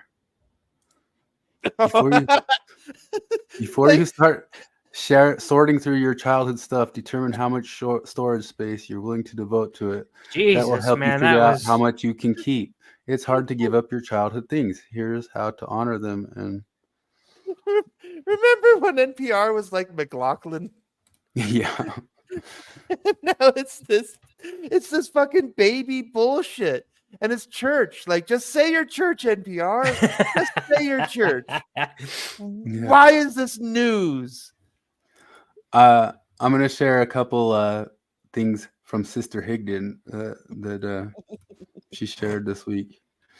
Making a girl believe that you like her just so you can have sex with her should be classified as sexual assault, but no one is ready to have that conversation yet. Tricking men into paying for dates when you had zero interest should be felony larceny. Sister Higdon, come on. What is SW ISA debate? What's that? The hashtag SW ISA. I just wondered because Isa is Arabic for Jesus. She also shared this one, which I thought was funny.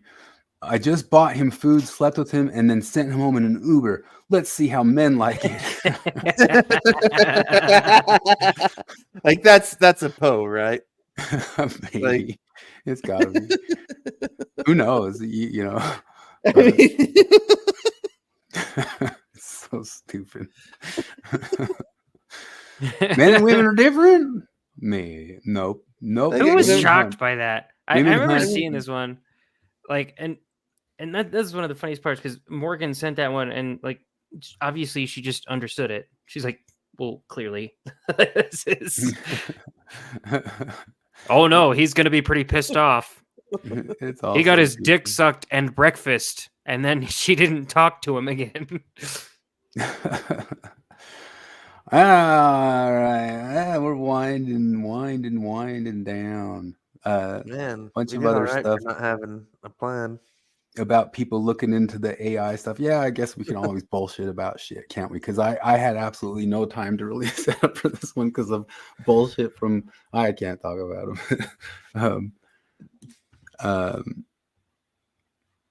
Yeah, you had one where people were claiming Stalin was against anti-Semitism and oh god, that shit. I don't know. I was just talking to Doodles today, and I was thinking about Thomas Sowell and about how he talks about how like the experts just don't ever have to take account for any of the stupid shit they say. And I was thinking about because we were talking about COVID and all the free money we got. And it's like, it's like because they're like, okay, here's the plan. We're gonna shut down the economy and give everybody $2,000. And a whole bunch of economists came out and said, like, okay, well, you can do that, but you're going to blow up inflation. And then like we had this whole like parade of people going like, well, actually it's transitory. And like, no, it's not even happening. And also, by the way, it's easing. Oh no, and it'll be over by the summer. And like all this shit and all this shit. And like, and okay, like, and it's still going. And like none of those people lost their jobs. Not one of them came out and said, I was wrong and this is why. Not one, I'm sorry. Just nope. Just and then the Tribune publishes this letter. I tried to find this to read the actual letter, but You want the Stalin one? No, this one. This supporting Trump is simply another way to give the Heil Hitler. Like this is so completely, perfectly unhinged. Oh, It I didn't really even. is. I didn't even talk about my name. I'm a peck feeder. I wanted to talk about on another podcast I heard. I won't pull it up, but do you know it goes into those studies too? Do you know how they know that male breast milk is good and fine for babies? Oh, was there a They study? based it off of the fact that women sometimes, in some studies, use some things to jog their breastfeeding capability. Fucked. Because of those studies, it was those studies that said it must be fine to have men's milk forwarded. So that's why I'm a peck feeder. I'm gonna become one. I'm gonna do a 400-pound bench and then breastfeed a baby. Wow. Yeah. I didn't even think it was that stupid, and of course it was. Yeah, that's what they based it off of. That was on I can't remember the name of the girl's podcast. She's that redhead. She's a feminist. I forget her name. But they were talking about that, and that's stupid. Jared, did you want to watch? Is this your friend's Pride video? You knew the person? Oh, I don't know the person that it's just a friend that posted it. This friend I was in my work growing up, and he's autistic and he's posting like he came out bisexual a couple months ago, and he's been posting about is trans stuff, especially that non-binary kid that died, might have been killed, who knows. And then there's a new study out of Finland. Anyway, I texted my mom. I was like, I'll bet you money that he comes out as a woman in like 3 months. And she's like, and you be nice. I'm like, I'm not going to be mean. I feel bad for him. He's got a tough road ahead of him. Like, I don't think it's possible for him to be a woman. I feel like he's a victim of it because he's this autistic kid that like is caught up in a social contagion. Yeah. This is the absurd one. This is one where this dude claims that, well, it's actually not honest to look at the gender pay gap and factor for hours worked. Well, I think they're talking about, and I saw this study that came out saying that suicidality had no correlation at all with the people who trans themselves. It was due to other factors before and after transition. It said something along those lines, and I'm not saying it very far off of what it is. I'm not regurgitating exactly, but that's close to what it was saying. Then trying to debunk it. Studies are studies until they're not studies, but I don't know. I suppose that's it. When's the Thrive event? You going? No, I should. We forgot to cover Dan McClellan being put on the cover of She Vibe magazine. Oh yeah, Dildo Dan.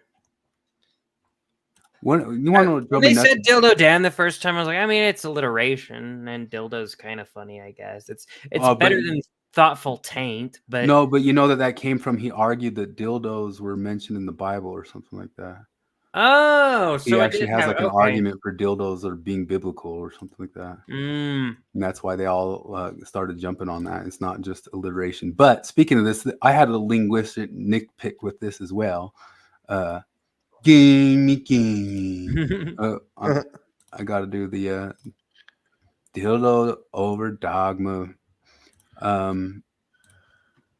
Hey everybody, I hope you don't mind if I take a minute to share a quick story about something that happened to me last week that you may find diverting. yes. Not outright. That word, like the way he uses diverting there. Diverting. Nobody uses that's like a Fine. Spanishization. That's how you say it in Spanish. Like have fun with a thing like that. Nobody in Yeah. English says, "Hey, you want to go divert yourself?"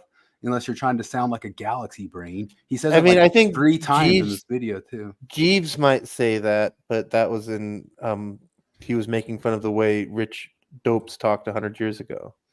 Yeah, so he brags about it here. I don't know if he shows the actual picture not outright anywhere because he says you have to like look it up. But So wait they had him until as you are- Wolverine on the cover, and I don't know. He says be careful with being safe for work. If you look up She Vibe, which I'm guessing it's all sorts of queer porny stuff or something. If it's a I mean, it's dildos, right? I It's haven't looked it up. dildos. It's dildos. Wait, She Vibe is a pleasure boutique in Newburgh, New York. You looked it up? I looked up She Vibe and it's just dildos. Yeah. What if I do She Vibe comic? No, it's they. I think it's for one of their Oh. magazines. They did. No, it there's 'cause a She Vibe. Oh, his constant wearing Marvel shirts finally paid off. Here it is. it's just Did you- dildos? It's dildos. He It's on the dildos, cover of their huh? magazine. This is just I was- dildos. It's just dildos. They have him as I can see now Wolverine. it's just it's just comic book dildos. Well, glad that that's on my searchotasm now. That's all it is. Oh, he thought he was incredibly honored, as he said, for being put on as Wolverine on the cover. Ball And, stretchers 101. How to start. I guess the dildo thing ties in with him too. I forget exactly what his dildo argument was, but that's he says they're in there. So like I was because like She Vibe, I didn't even put it together. It's literally dildos. Oh yeah, I didn't get it until. Oh, I think guess that Jonathan makes sense. explained it. I thought There it was are a like, lot of instances in when you may be looking to try ball stretchers but don't know where to start. I don't have. What have the you fuck is a encountered that? ball Is it? stretcher? Whether I don't know yet. Whether you're Does it just exploring stretch because you've your heard it balls? can. Wait. Whether you're exploring because you've heard it can increase testosterone production or you derive pleasure from ball play, ellipses. Ball stretchers are a fantastic new adventure to bring into the bedroom for either yourself oh or my your gosh. partner. So that's Oh what my the magazine goodness. isn't even other activism. It's just dildo stuff. So It's they're just giving them dildos. credit for dildo stuff too. So It's I only guess our dildo. stinger is correct. Dildo Dan. Wow. goodness. No, like that's what I was saying. It's like because I was just kind of thinking it's like, well, we're being pretty lowbrow with dildos. But then like no, he's on the happy cover to of the get dildo dildos. magazine. Yeah, and he's honored for it. He's totally dildos. He's good. Oh, the stinger was He's pretty good. apt, Dildos is good. made by Jonathan there. I don't know if he wants credit for it. Too late.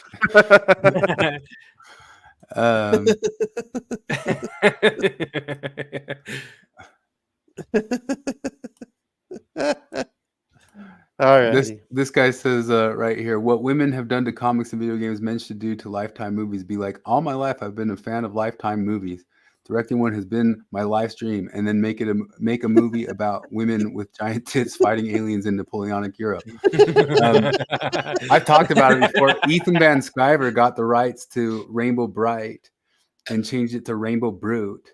And Rainbow Brute goes around murdering and killing a bunch of people, and he's a pretty good dad. That's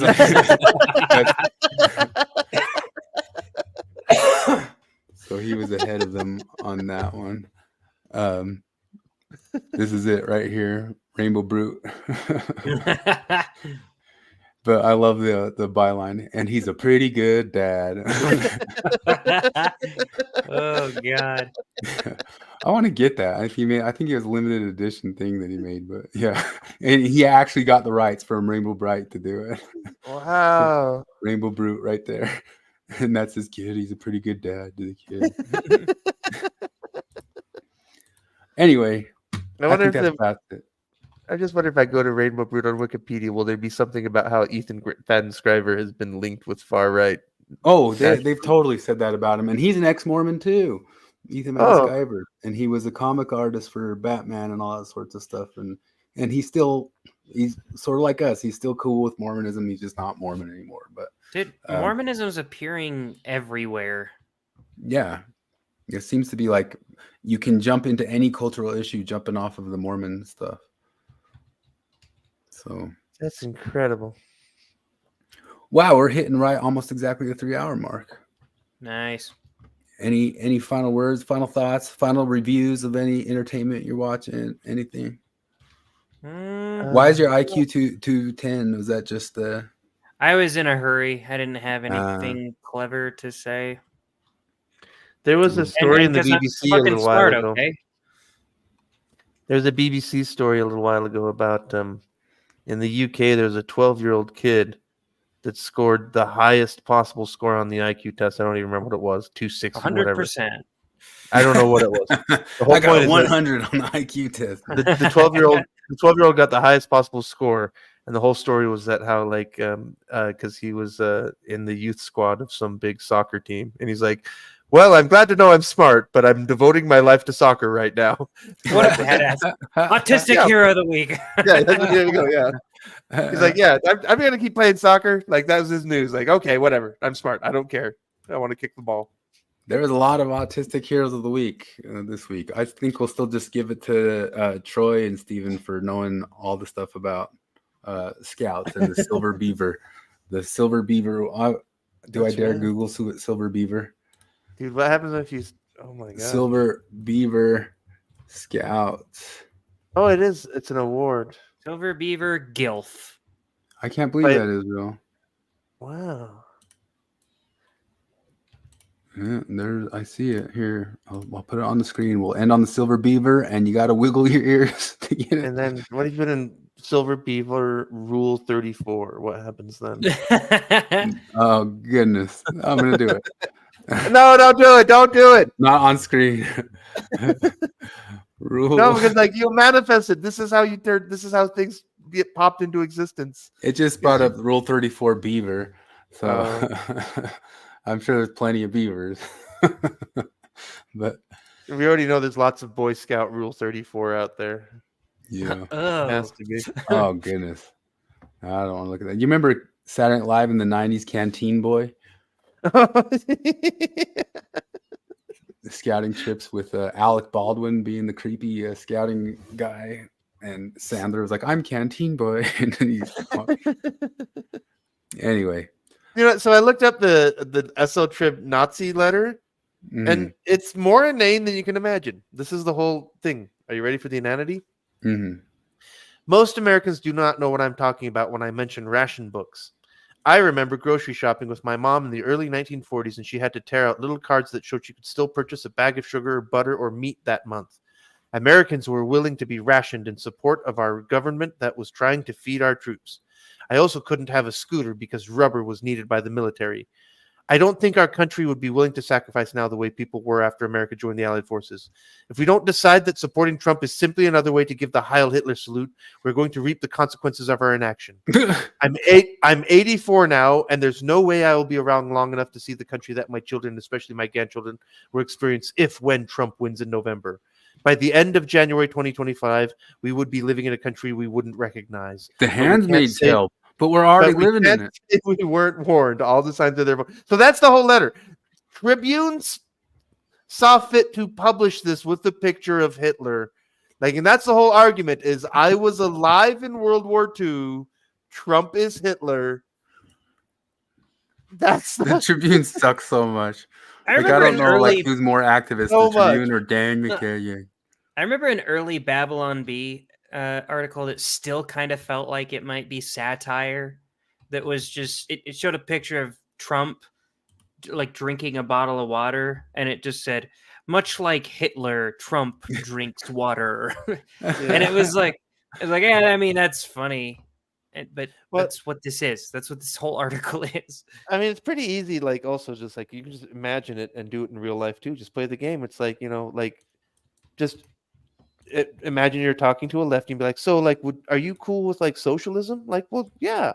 And like, so, and the state should probably nationalize like oil industry, right? Like, well, yeah, sure. You know, it's like, and like, you believe like in safe spaces, like for, you know, blacks and stuff. Like, well, yeah, sure. It's like, and you can just keep going down the list. It's like, yeah, you're a fucking Nazi. Like, lady, you're the one that's a Nazi. Like, you're on board with all this crap. So don't pretend like, oh man, I don't want to pull it up now because it's too late. But I was going to pull up Joy Reid asking like why people want to have children, but that was a Jesus. video. Oh yeah, we didn't pull up that. Yeah, that's pretty good stuff. But Joy Reid's had some good gaffes lately, huh? Yeah, classic stuff. I can't believe she has a job anywhere, but the Babylon Bee, that is another good one there. Shuttered adult bookstore cites fierce competition from school libraries. Did you see that one where Joy Reid was talking to the woman who wants to get rid of some book in an elementary library? And yeah. She's like, well, it talks about anal sex. It talks about anal rape. I'm not talking about what's in it. I'm not talking about what's in it. He was like, can you name the main character? And she's like, do you think this is a gotcha? I just said it has anal rape in it. Okay, well, what's the name of the guy that got anally raped? Wow. I think we showed it before. Someone showed the meme that all the hate that Joy Reid has for all the white people, she sure does like their hair, and she has like the exact same hairdo as Donald Trump. She is a ridiculous looking person for sure. Yeah. Anyway, I think that's about it. Cool. Sounds I think good. we did it. Another week done. We done did it. Hooray! Good times. Go forth and exercise your rights. Yes. So all right. Exercise with rights. All yeah. right, Exercise with rights for your question. Okay. Catch y'all later.